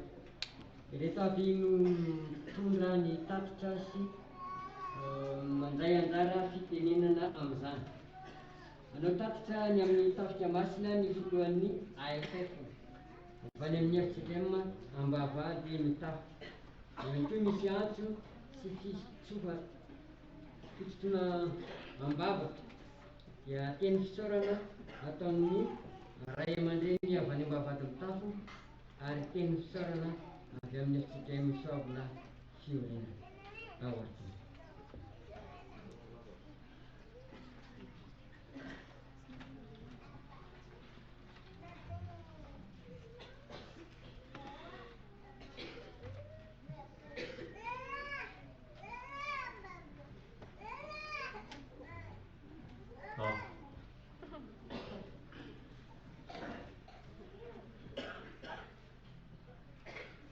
Havana malala rehetra amin'ny tombo. Ao ianareo fiangonana FJKM Isoavina Fiorenana izay nandray Tafika Masina no mpiara-miasa ho fanatanterahana izany asa masina izany. Ao koa ny fiangonana FJKM Ambavahadimitafo miara-mandroso aminareo tonga manatanteraka ny adidiny teo anatin'ny tompo ho amin'ny asa fitoriana ny filaran-tsara.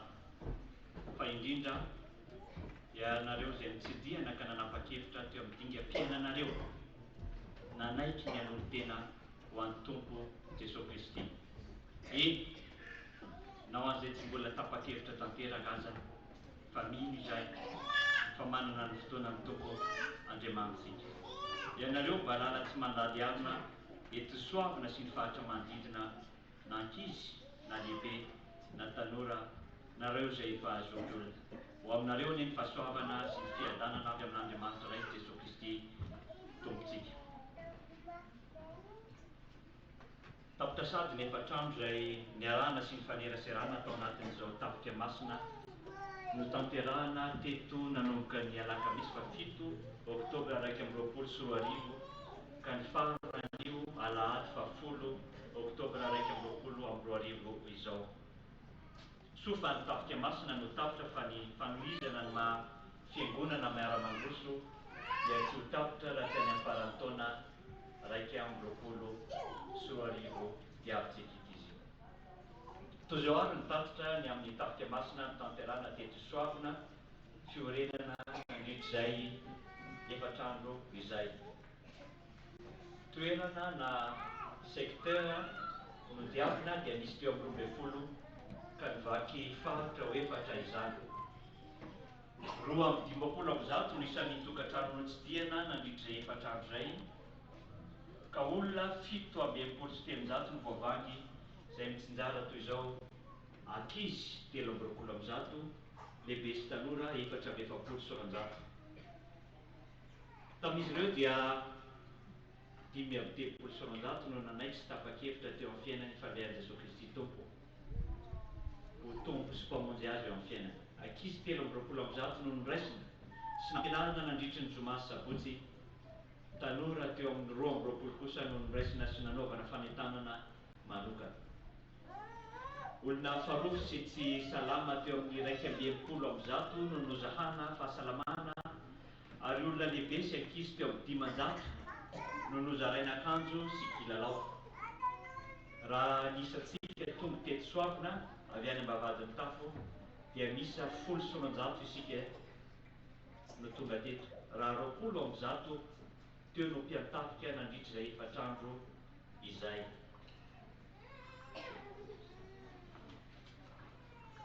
Fa raha nitatitra mikasika ny fanohanana ny Soavina no resahana dia mizara toy izao kosa. Mikasika ny fotodrafitrasa, trano fitiovana sy fivoahana, satria io moa no niezahana ny fitaina mialohan'ny rehetra azo ampiasaina mandritra izao Tafika Masina izao, dia eo amin'ny 70 isan-jato hatreto no vitantsika fiangonana rotonta miaraka. Mikasika ny trano fisainana dia mbola tsy nanomboka fa efa nisy ihany fanomezana ataontsika ny amin'izany.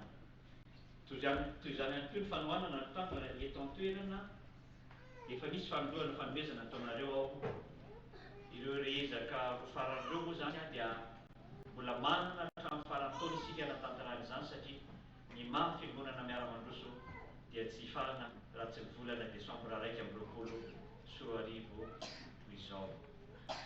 Raha ny amin'ny fitohizan'ny asa indray dia hifampizarana izany ho an'ny fiangonana eto an-toerana nao azay mpiatafy hijerena manokana reo nanolo-teny satria ny sampana no fantsona sy rafitra fikolokoloana ny fitaizam-panahy dia isy manomboka eto ny fidinan'ireo sampana mitovy amin'izay misy eto an-toerana dia ny STA zany a, ny Dorcas a, SLK ary ny STK hifanafanana sy hifanentanana ao fifampandrosoana mandra-patapitry ny taona. Ankoatr'izany dia efa faniriana hatrany am-boalohany ny fampijoroana sampana vaovao dia sampana fifoazana eto amin'ny fitandremana soavana raha sitrapony tompo. Ady efa mijeraka izany isika na dia tsy ho amity na dia tsy atsoatsy aza fa amin'ny fotoana hafa dia miandry ny fotoanan'ny tompo isika. Ho an'ny asa fampirenana sy fotodrafitra asa kosa dia ampirisihana ny mbola hifanolombona antsika ny amin'izany satria dia mbola be ihany no tsy vita amin'ny asa fampirenana ny trano fisainana na ny trano fitiovana ary koa ny famanana amin'ny tanjona. Dia ho an'Andriamanitra irery ihany ny voninahitra. Amen.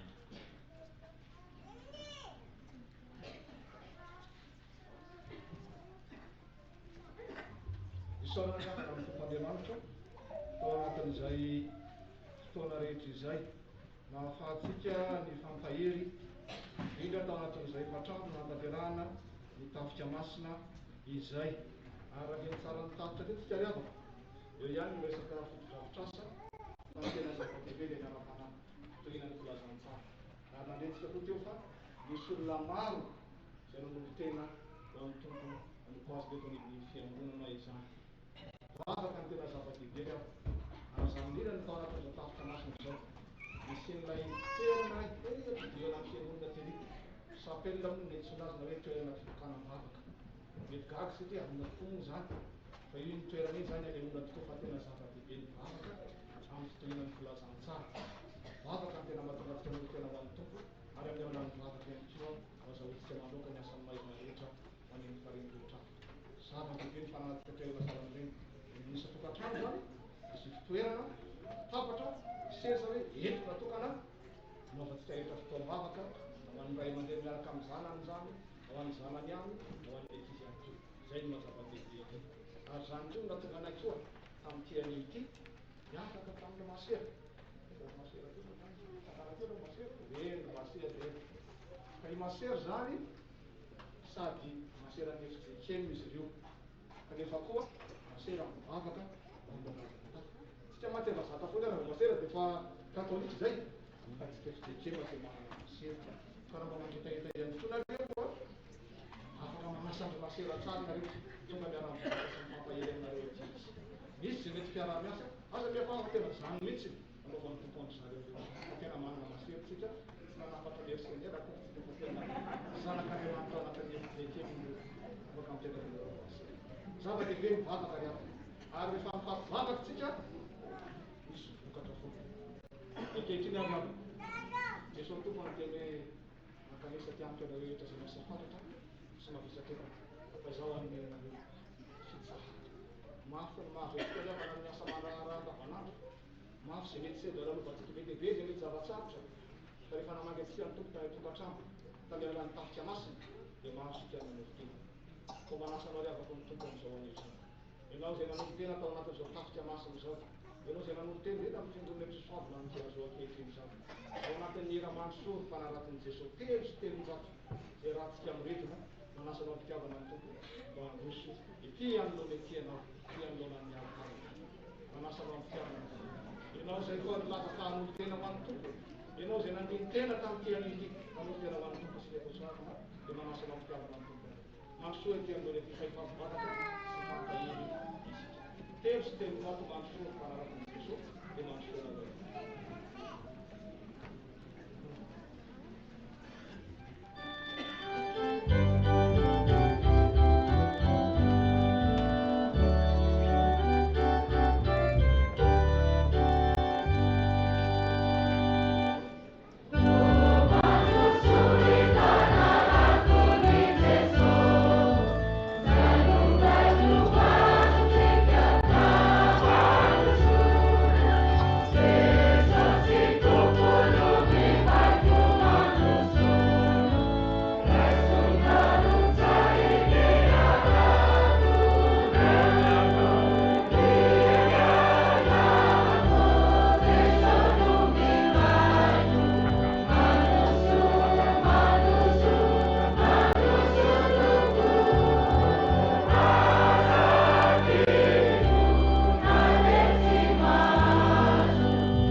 manome voninahitra azy ary anaradia azy ary indrindra andova ny fanjakanisaorana Andriamanitra rehefa rehefa tohina ny filazantsara nafaso ny voa avy amin'ny tenin'Andriamanitra tamin'ny alalan'ny fitsidiany isa-tokantrano izany tamin'ny alalan'ny hetsika isan-karazany natoto amin'ny ankizy sy ny tanora indrindra tamin'ny alalan'izao fiaraham-bavaka amin'izao anio izao isaorantsika ny tompo maro sy tena no tena ho an'ny tompo ary sationany amin'izany ianareo sy mijoro ety amin'ny altara ankehitriny indrindra ny tompo aminareo manao hoe aza matahotra fa indrao ombanareo mandrakariva ambara-pahatonga ny fatapenan'izao tontolo izao ary ianty apôstôly Iorena tsara aza miova ary mahefa be mandrakariva amin'ny asan'ny tompo fa tsy foana tekoa itsikeretanareo aina ao amin'ny tompo dia mahiareza mandrakariva reny mivavaka ho anareo izahay indrindra fa izay ny ambavahadin'ny fana fa ny tompo izay efa miantso anareo sy efa mifidy anareo enelana mandrakariva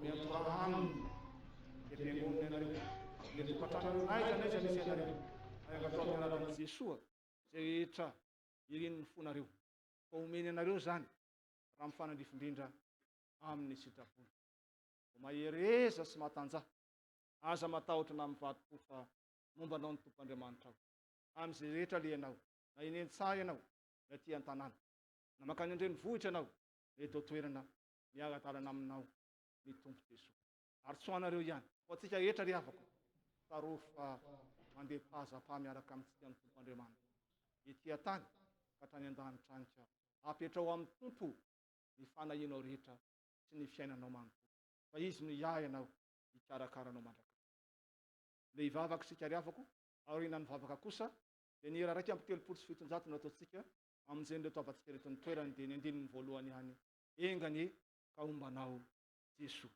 io toavin'ny tompo aminareo tokoa izany fa ombanareo tokoa ny tompo eny ombantsika rehetra hitsangany sika fiangonana ry havana hivavaka isika. Tompo Andriamanitro, faharoa tokoa izao ny fifalian'ny apôstôly fa izay rehefa nitoriana ny filazantsara dia maro ny olona izay nanolo tena ino sy anaradianao Jesosy ho isan'ny olombonjeny misaotra anao Andriamanitro fa tsy diso anjara amin'izany teo izay eto amin'ny FJKM Isoavina Fiorenana izay avy any amin'ny FJKM Ambavahadimitafo fa naniraka na hiara-mandroso sy hiara-miasa ianao ary tory ny filazantsara Kristy koa indreto tompony madinika ao misy ny zaza misy ny tanora misy hatramin'ny lehibe misy ny lehilahy misy ny vehivavy tombo tapa-kevitra amin'izao ora sy fotoana izao fa tahaka an'ireo zokina amin'ny finoana dia anaradianao koa izy anompo anao fa ny angatanao Jesosy dia nitehirizanao azy ireo ambany fahasoavanao ny asan'ny fanahinao mahery ao anatin'izy ireo ka ampitombo hatrany ny finoana sy ny hafanampo amin'ny fivavahana sy ny fanoloran-tena ho tsaroana izy ireo mandrakariva ny Jesosy fa tsy mifarana amin'izao tafika masina izao ny fombanao sy ny fiahinao azy fa raha mentoraka sy miankina aminao izy ireo dia mandrapatonga ny fataperan'izao tontolo izao dia tsy ho diso anjara amin'ny fitahinao ary tsy ho azy ireo ihany tompo ho anay rehetra izay miaraka eto indrindra fa ny any tokantrano ihany koa dia samy ahatsiaro izay fa Andriamanitry ny toetra anao ary Andriamanitry ny mandeha ihany koa dia ny fahasoavanao Jesosy ny fitiavanao ry Andriamanitra ray ny fampiraisana avy amin'ny fanahy masina ny fombanay rehetra indrindra reto manolo tenanao reto anaradianao Jesosy ianao nitahiry azy hatramin'ny farany mba ho tena sakaizanao Jesosy azoto amin'ny vavaka indrindra to anivon'ny fiangonanao ho naman'ny mpitandrina amin'ny fampandrosoana ny fanjakanao indrindra ety amin'izao faritry ny fiangonana izao dia amin'ny anaranao ry Kristy mahavonjy ilay miantso sy manasanay mandrakariva ankehitriny sy mandrakizay manaovanay izany vavaka izany amen. Iala amin'ny fifalian'ny tompontsika ry afaka mipetraka sika fiangonana.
faterahan'ny tompo amintsika tokoa anie zany ry havako, indrindra fa atsika izay nizoro teto amin'ny alitara teto.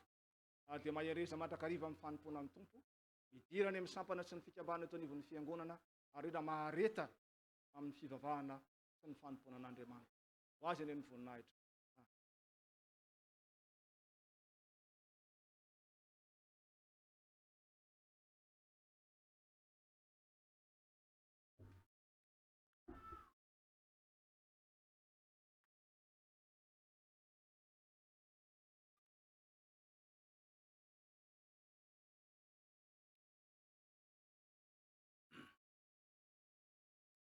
Misaoran'i Jehovah ary fanahyko, ary aza misy adinonao ny fitahiny rehetra. Boky ny tompo manao hoe, mifalia mandrakariva hoy izao indray mifalia. Ny joroko eto dia aneho fisaorana antsika rehetra amin'ny anaran'ilay Andriamanitra ray, Andriamanitra Zanaka, Andriamanitra Fanahy Masina, izay nampiray antsika eto amin'ity toerana ity, na ho an'ny tonga eto na ho an'ny tsy tonga eto, ho azy reny ny voninahitra. Isaorana an'Andriamanitra fa izy no mpandahatra ny zavatra rehetra, izy no inoantsika ary izy no tatana antsika amin'izay rehetra alehantsika, na aiza misy antsika.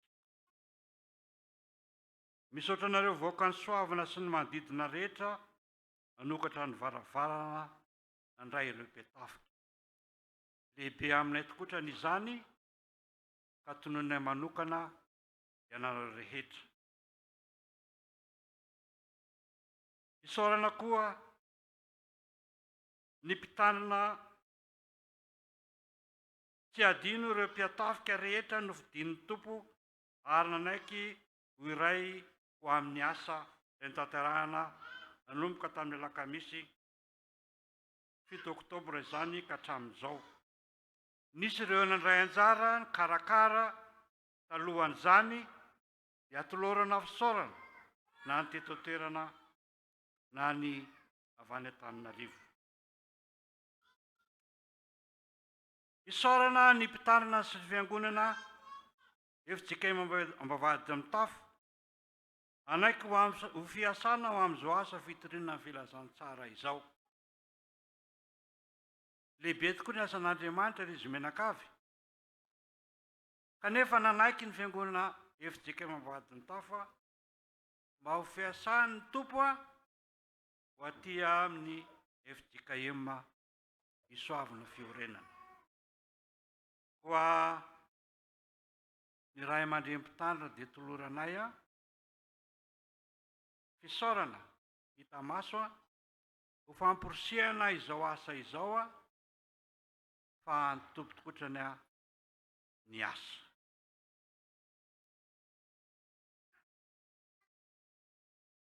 Misaotra ny fiangonana sy ny vahoaka rehetra eto amin'ny fiangonana Isoavina Fiorenana. Tarihan'ny mpitanana Ramatoa ary Nanivo Landy Aina. Tsy eto moa izy noho ny asa manandraikitra izay iantsoroany amin'izao fotoan'izao, fa tsy maintsy nanatrika fivoriana ivelan'ny faritra izany. Tompoandriamanitsika anie hanafy herinareo mandrakariva, ka ampiray anareo sy hamaly fitondra fifaliana aminareo amin'ny asa tandrifon'ny fiangonana, mahafoaka ny olona rehetra, ny olona manontolo izany asa izany. Isaorana eto ny mpitandrina Rarijason Nahery, izay mpitarika anay, mpiay anay nandritra ny fiofanana izay nomena anay, ary indrindra tonga teto amintsika niaraka taminay nanomboka omaly sy androany. Alohan'izay moa dia Paster Ramonjy Asoa Robera ny teo aminay a, ny alakamisy a sy ny zoma. Koa dia misaotra anao Andriamanitra mpitandrina fa na dia misotro ronono ary ianao a lako ny fitenenana dia tsy nahafoy ny asa fanompoana izay tanterahanao zany a, ka ny ran'Andriamanitra ianao a hiaraka aminay a eto amin'ity toerana ity, tsy indray andro na fa ny roa andro a, nandao ny vady aman-janaka, nandao ny asa mandraraha mahazatra, fa mitondra fifaliana ho anao a, tsy ho anay koa izao fiarahantsika izao. Dia misy fankasitrahana avy aty aminay eto Ambavahadimitafo, Ambavahadimitafo, izay atolotra anao ampitiavana ho marika hita maso a izany fifaliana izany.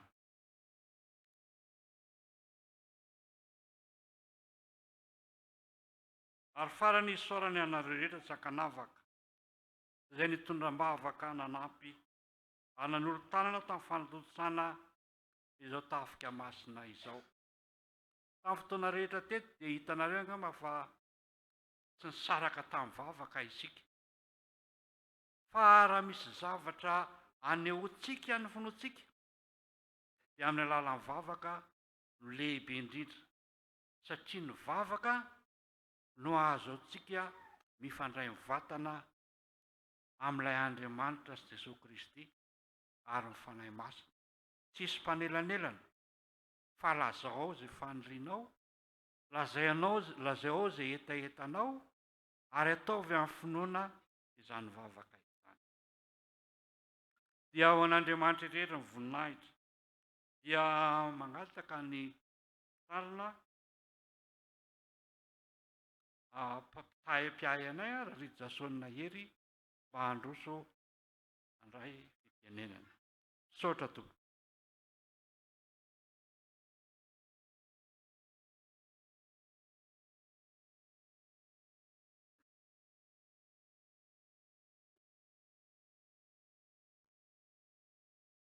Voalohany teny avana dia soran'Andriamanitra ny amin'izay mbola hanomezany antsika rehetra afaka miroso amin'ny fanompoana tahaka izao, na ny fiofanana na ny fanatanterahana. Tsy hamery teny intsony ka hanao ny fisaorana sy ny fankasitrahana rehetra izay voalazan'ireo teo aloha mba hakomanana ireny ary dia hankasitrahana ianareo. Nefa tsy mety ihany raha tsy miteny ny amin'ireo mpitandrina mianadahy izay mitondra ny fitandremana anankiroa, Ambavahadimitafo sy Isoavina, ny amin'izany fandaminana nataon'ny sinodam-paritanika afaka miara-mandroso amin'ny fanompoana an'Andriamanitra. Dia mahereza ry havana. Ny teny hitsanganako eto vetivety amin'ny anaranay mirahalahy mpitandrina izay ny angavianareo hanao ny fiahiana sy ny fanofanana ary ny fiarahana amin'ity asa ity dia manome anay adidy zany ary heverinay hoe araka ny tenin'ny ray aman-dreny teo na dia efa mpitandrina périmé aza ny tenako, périmé eo amin'ny fitondram-piangonana zany fa tsy amin'ny asa fanompoana akory, dia mbola mahatonga anay tsy avy hatrany dia hitolevika sy hodimandry avy hatrany fa Andriamanitra mitahiry ary mahatanora mandrakariva ny manompo an'Andriamanitra. Ahoana mba fijerinareo azy zao zany ka zao 17 taona efa ohatran'izao na dia mafaitra aza ny ronono amin'ny lafiny sasany.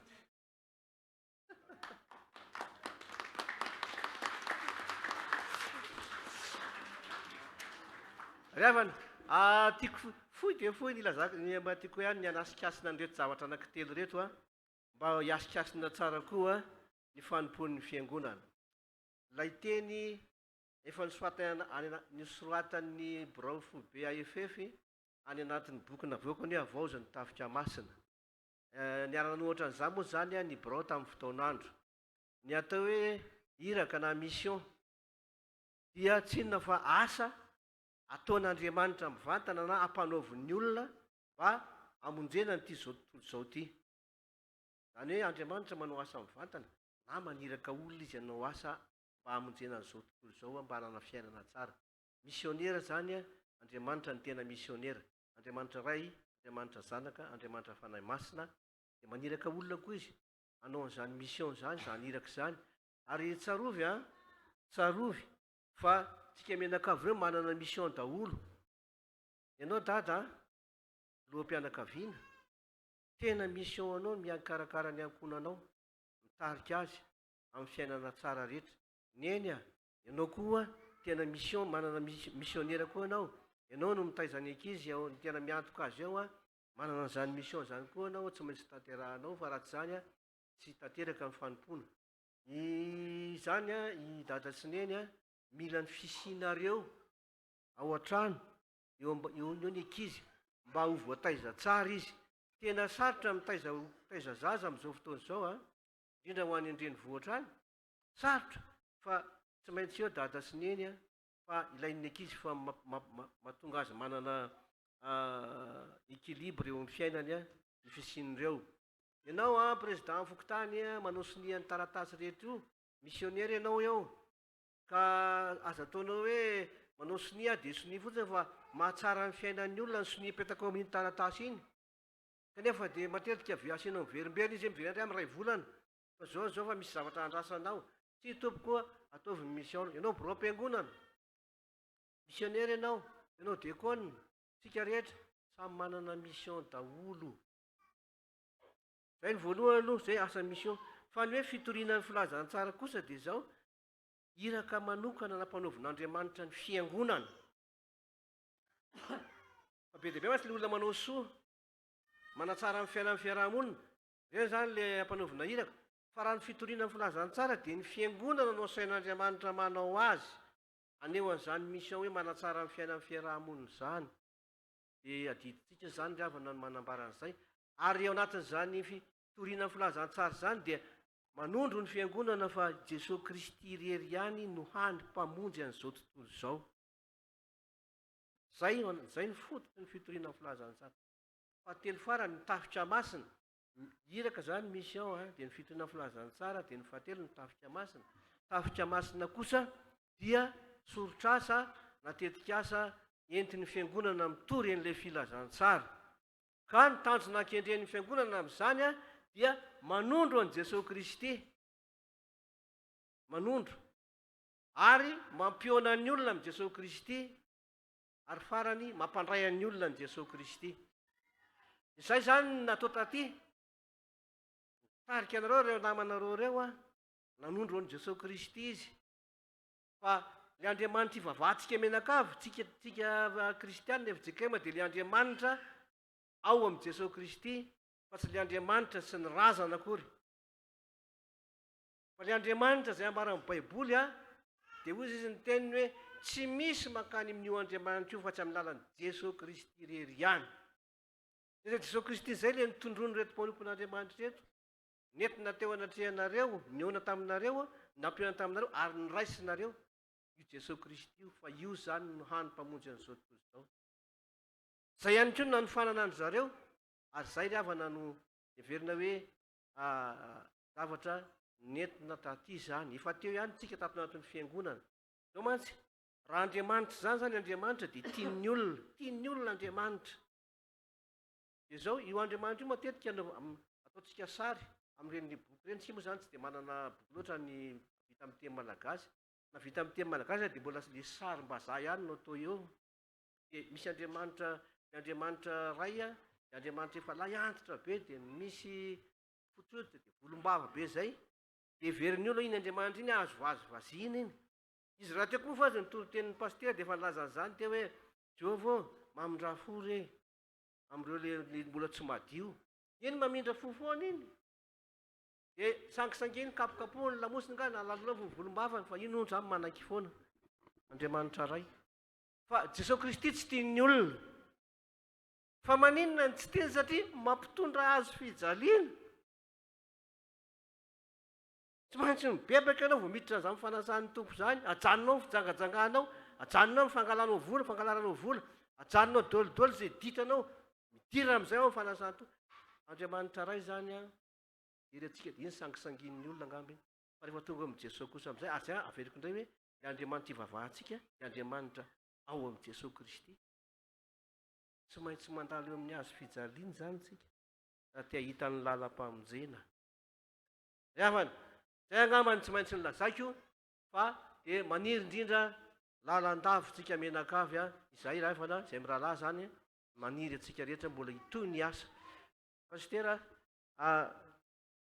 za manokana efa 20 taona no nitarika ny sampanasa asa fitorina filazantsara foibe de efa no asa be dehibe nareo fa zao zany hitako hoe angamby ity ny voalohany nanaovana Tafika Masina taty ivelany niaraka amin'ny fiangonana manontolo fa ny sampana angamba manao foana fa ny fiangonana manontolo de zao pastera mirary soa anareo efa ndroso tamin'io lalana io nareo amin'izao dinamika mahafinaritra zao de mirary soa tohizy tompoko fa tena ilain'ny tompo ny asa tahaka izao mahireza pastera ho anareo mivonina ao tompo voninahitra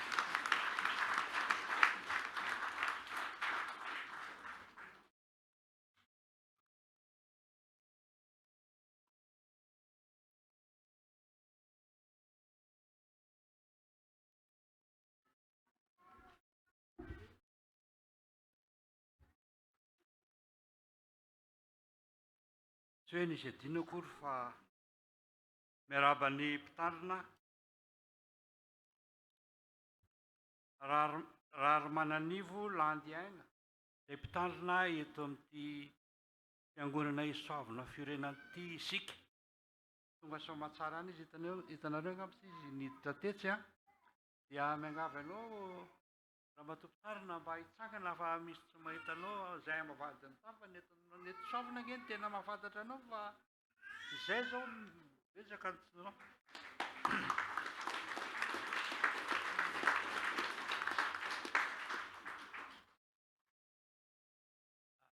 milohan'izay nefa dia misy fisaorana anankiray izay mbola tokony atao dia misaotra ny fiangonana Ambavahadin'ny Tafo efa natao teo fa amafisina kely dia miangavy anao pastera mba hitsangana fa misy marika hita maso kely atolotra ianao eny tompo ianao zany efa fandaminan'ny apetafika zany fa tsy zany namorona zany misaotra tompo dia hotahin'Andriamanitra ianao sy ny ankonanao raha mato tandrina faly tokoatran'izay nandritra ny fiarah-miasa teto ary efa nisy saorana natao an'ny fiangonana nefa tonga le fitenenana hoe mamerina indroa manatitra satria tonga eto anao tonga soamantsara tsy tara akory fa amin'ny fotoanany ka dia maniry zay raha maniry koa mba haharitra amin'ny fanompoana ary omen'Andriamanitra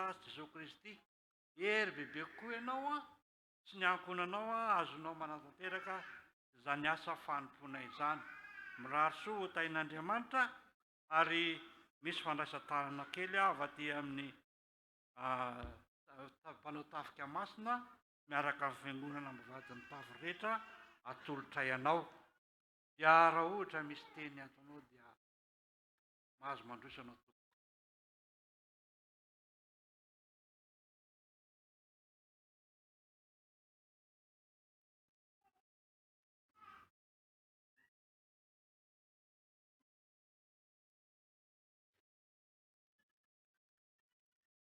Amin'ny anaran'i Jesosy Kristy lohan'ny fiangonana, amin'ny anaran'ny mpitandrina fiankonana mba amin'ny fiangonana FJKM Isoavina Fiorenana dia faly miarahaba antsika rehetra mpianakavin'ny finoana miarahaba ihany koa ny mpitandrina izay mitarika ny fiangonana avy amin'ny FJKM Ambavahadimitafo izay tonga teto ka hisaorana indrindra pasteur ny amin'ny fifandaminana izay nifanaovantsika na dia teo aza ny atao hoe mahandro iombonana andro ny faritra ny andro anio dia ihany koa nefa ny fandaharam-potoanantsika iombonana dia nanakenao ampitiavana ampifaliana be ny zara ny afatra ny tompo teto anio somary menatra kely ihany hoe izay mandray vahiny tompo trano kanefa mivoaka ny trano vahiny niditra teto dia latsiny indrindra izay nefa tsy afa-manoatra moa noho ny amin'ny fiombonana ihany koa ny voafaty misaotra indrindra pasteur dia miarabantsika rehetra noho ny andro anio izay amaranana izao fotoana ny Tafika Masina lehibe izay nitanterahinareo avy any amin'ny FJKM Ambavahadimitafo izao. Fifaliana ho anay, tena fifaliana ho anay ny nandray anareo teto na dia atao aza hoe tsy lavorary ny mety ho fomba nanatanteranay ny fandraisana anareo. Fa izay misaotra anareo satria ny zava-dehibe tao anatin'ny fiombonantsika dia hoe isika na dia maro aza dia tena iray ihany, ka dia nekenareo amin'ny mpitiavana, nekenareo amin'ny fifaliana, nekenareo amin'ny fanetretena lehibe ny nahazahoana ny ara-ny asa teto nandritra n'izay fotoana izay. Ny tena zava-dehibe ary ny tena niavaka ity vanim-potoana ny Tafika Masina ity na dia niaraka teto isika hatramin'ny taona 2022 iny ka hatramin'izao. Zava-dehibe ho an'ny fiangonana, ny tanàna, ny vohitra manontolo izay mandrafitra ny fiangonana FJKM Isoavina Fiorenana ny famanginareo anay.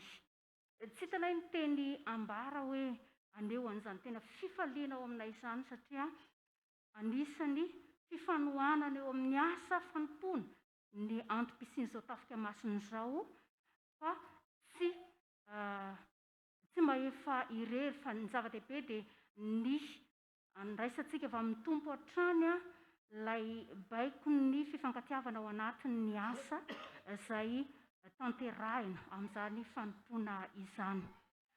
Misaotra indrindra anareo zahay pasteur sy ny fiangonana avy any amin'ny FJKM Ambavahadimitafo ny tarihan'ny mpiara-miasa avy ao amin'ny AFF ny nanananareo ny fikasana ny fandaharam-potoana hatramin'ny taona lasa iny ary dia tsy navelanareo raha tsy tanteraka izany ankehitriny.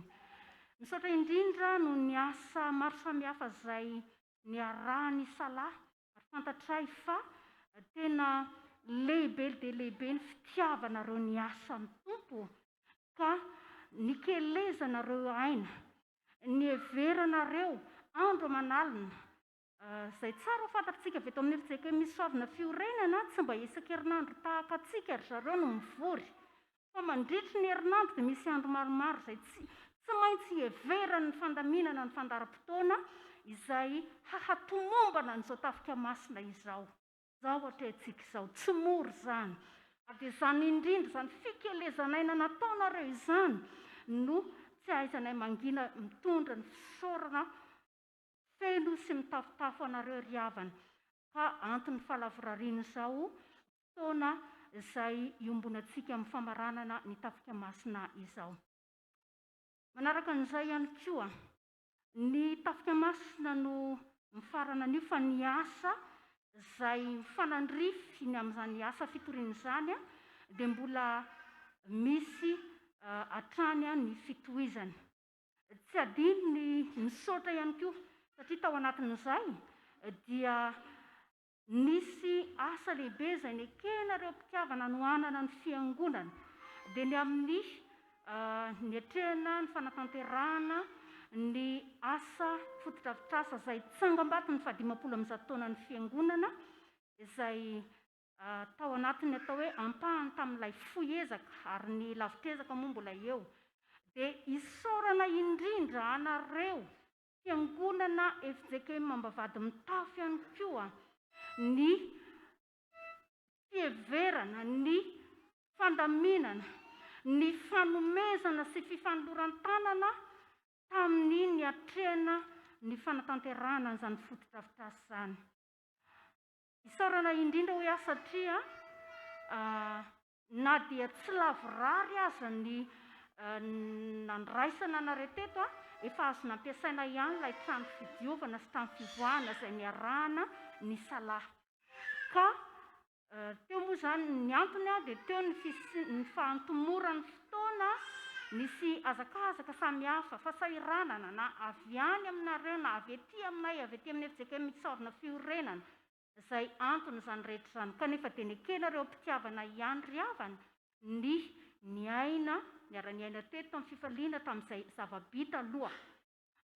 Izahana moa zany raha sitrapon'Andriamanitra ny hamitana ny asa sy alavirariana zany hatramin'ny farany dia isaorana izay rehetra fanomezana izay nataontsika fiangonana, nataon'ny fiangonana manontolo vao Ambavahadimina FJKM Ambavahadimitafo isaorana ny fitiavana lehibe sy mitafitafitao aminareo, fitiavanareo an'Andriamanitra ary fitiavanareo ny asany zany, ka tsy hainay tsy hisaotra ry havana.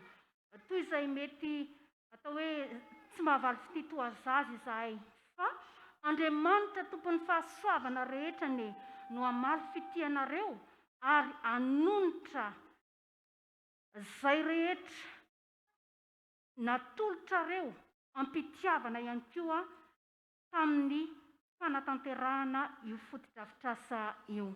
Ary tsy adino ihany koa ho antsika eto an-toerana dia isaorana ny amin'ny fifanomezan-tanana rehetra izay natao teto na izay nataon'ny olona izay tsy nitonona anarany zany na izay avy amin'ny fangatahana samihafa hoentina namita ny ampahany tamin'io asa io. Andriamanitra no hamaly fitiantsika be dia be ihany koa ry havana ny amin'izany andraikitra izany. Mbola tsy vita ny asa hoy ny fanambarana teo fa mbola hitohy. Ka dia mifanentana hatrany isika ny amin'ny ahazahoana mamita hatramin'ny farany izany trano fidiovana sy trano fivoahana izany.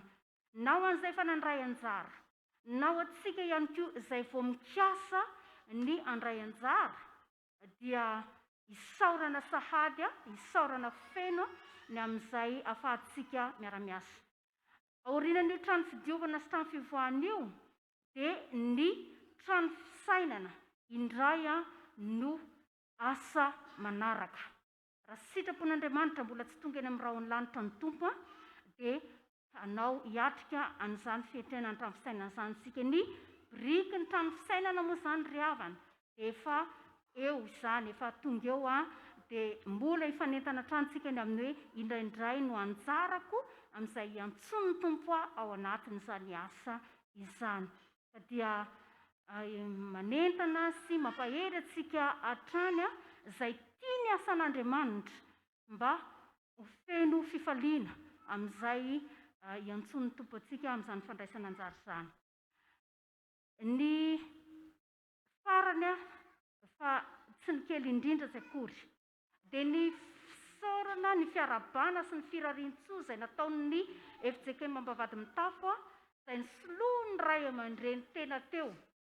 Natao aty am-parapilazana ilay isa fa hoy aho hoe tsy ny kely indrindra tsy akory. Misaotra indrindra ry havana fa fampahirezana lehibe ho anay izany firarian-tsoa sy fiarabana manokana izay nataonareo izany. Dia engane ny fanohanana rehetra izay nataonareo ambavaka na ara-pomba hita maso ihany koa dia ho fitaovana eo am-pelatanan'ny tompo hampandehanany ny teniny sy hampahalavirary ny ampiorenany tokoa ny fanjakan'Andriamanitra ao ambony ny vahoakan'Andriamanitra eto amin'ity tanàna sy voaty satria Isoavina Fiorenana moa no anaran'ny fiangonana ka dia iorenan'i Jesosy Kristy lay mpanjaka ao ambony tsirairay avy izao asa lehibe sy makadira no tanterahinareo izao. Dia mankasitraka indrindra fa mamy ary telona ny nataonareo taminay. Dia Andriamanitra ny fiadanana ny ry havana no hamaly fitia be dia be anareo amin'izany asa masina izay nitanterahinareo teto amin'ny FJKM Isoavina Fiorenana izany. Dia mifampivavaka isika amin'ny asa rehetra. Ho an'Andriamanitra irery ny voninahitra ry havana. Amen.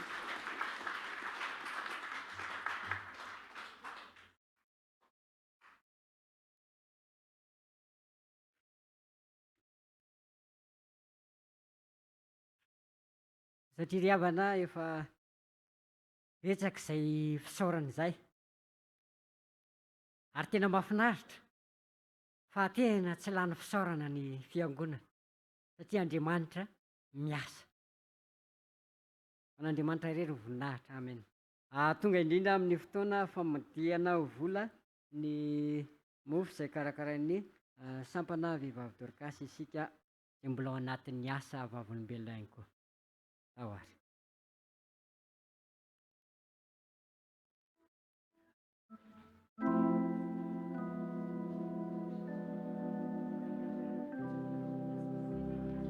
Izy zany dia marihana fa amin'ny vidiny 1000 ariary ny iray sasibe.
Misaotra antsika ry havana nandray anjara tamin'ny etsika karakarain'ny sampana vehivavy Dorcas satria ao anatin'ny iray volan'ny sampana vehivavy Dorcas tokoa moa ny amin'ity andro anio ity eto amin'ny FJKM Fiorenana.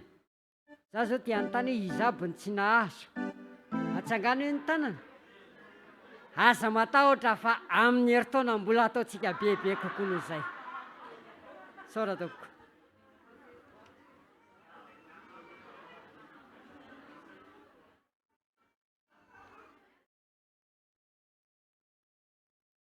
Fa izao ry havana, maro amintsika no tsy mahafantatra hoe izany FJKM Ambavahadimitafo zany moa mba aiza ny toerana misy an'izany dia synodam-paritany aninona misy an'izany dia faritra an'inona. Tiako ry havana mampahafantatra antsika eto amin'ny FJKM Isoavina Fiorenana fa izany FJKM Ambavahadimitafo zany dia synodam-paritany Antananarivo Atsinanana mitovy amintsika ihany ary faritra faravohatra. Ery aka avaratra Andohalo azafady, ay faritra avaratra Andohalo azafady. Ery akaikin'ny Rova ery no misy azy ho anareo izay efa teny dia hitantsika hoe fiangonana tsara sady mahafinaritra no matehonina ihany koa. Amarana ny Fotoampivavahana isika ry havana satria ny fotoana manapitra. Ato anatin'ity fandaharana ity dia misy hira hoe medilay. Ya, zay ny hira ataontsika eo am-pitsanganana dia tononon'ny pasteura avy any amin'ny FJKM Ambavahadimitafo ny tsodrano ho antsika. Efa vombonina mpitendry mitsangana ny fiangonana.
hevitra amin'ny anaran'i Jesosy Kristy tontsika manao hoe koa mifandraisy ianareo tahaka nandraisan'i Kristy anareo koa voninahitra Andriamanitra.